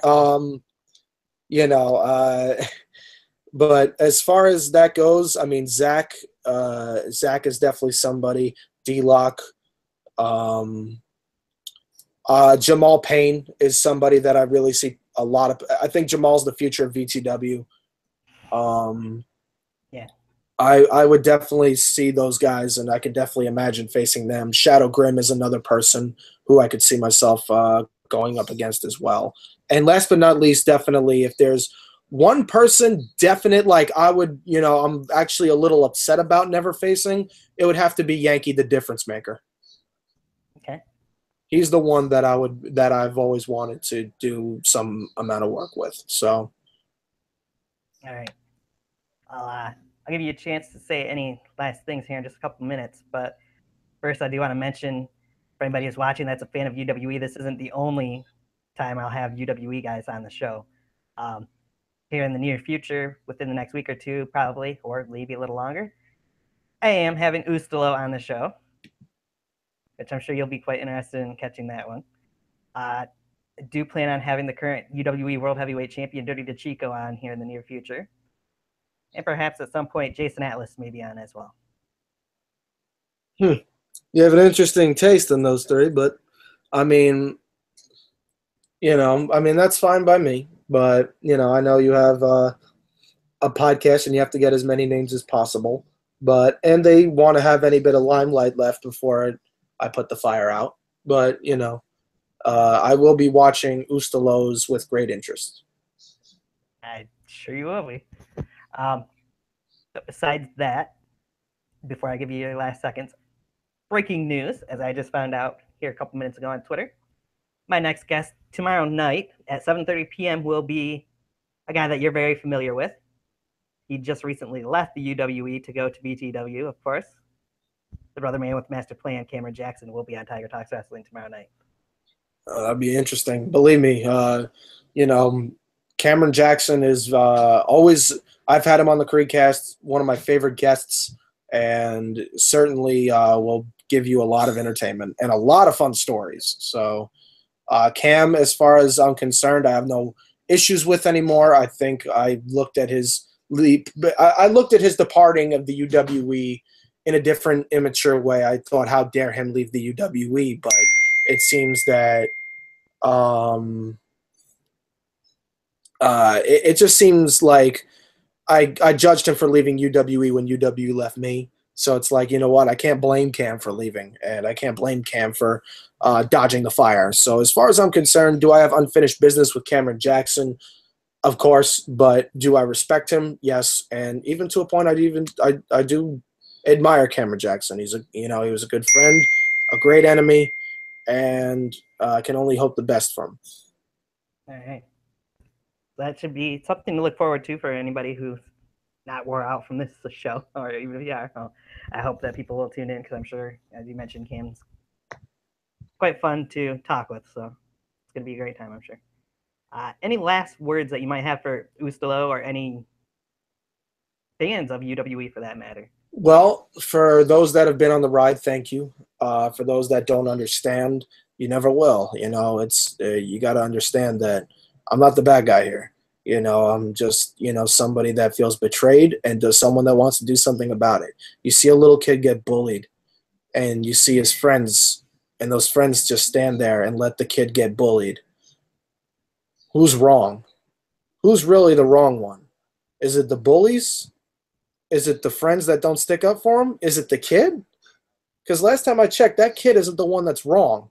I was vilified by VTW. I was attacked by VTW. And not once has the UW stood up for me. Not even just then, but ever. In the past 7 years that I have done the UWE, not once has anyone said Everett Crede has done something. So you know what?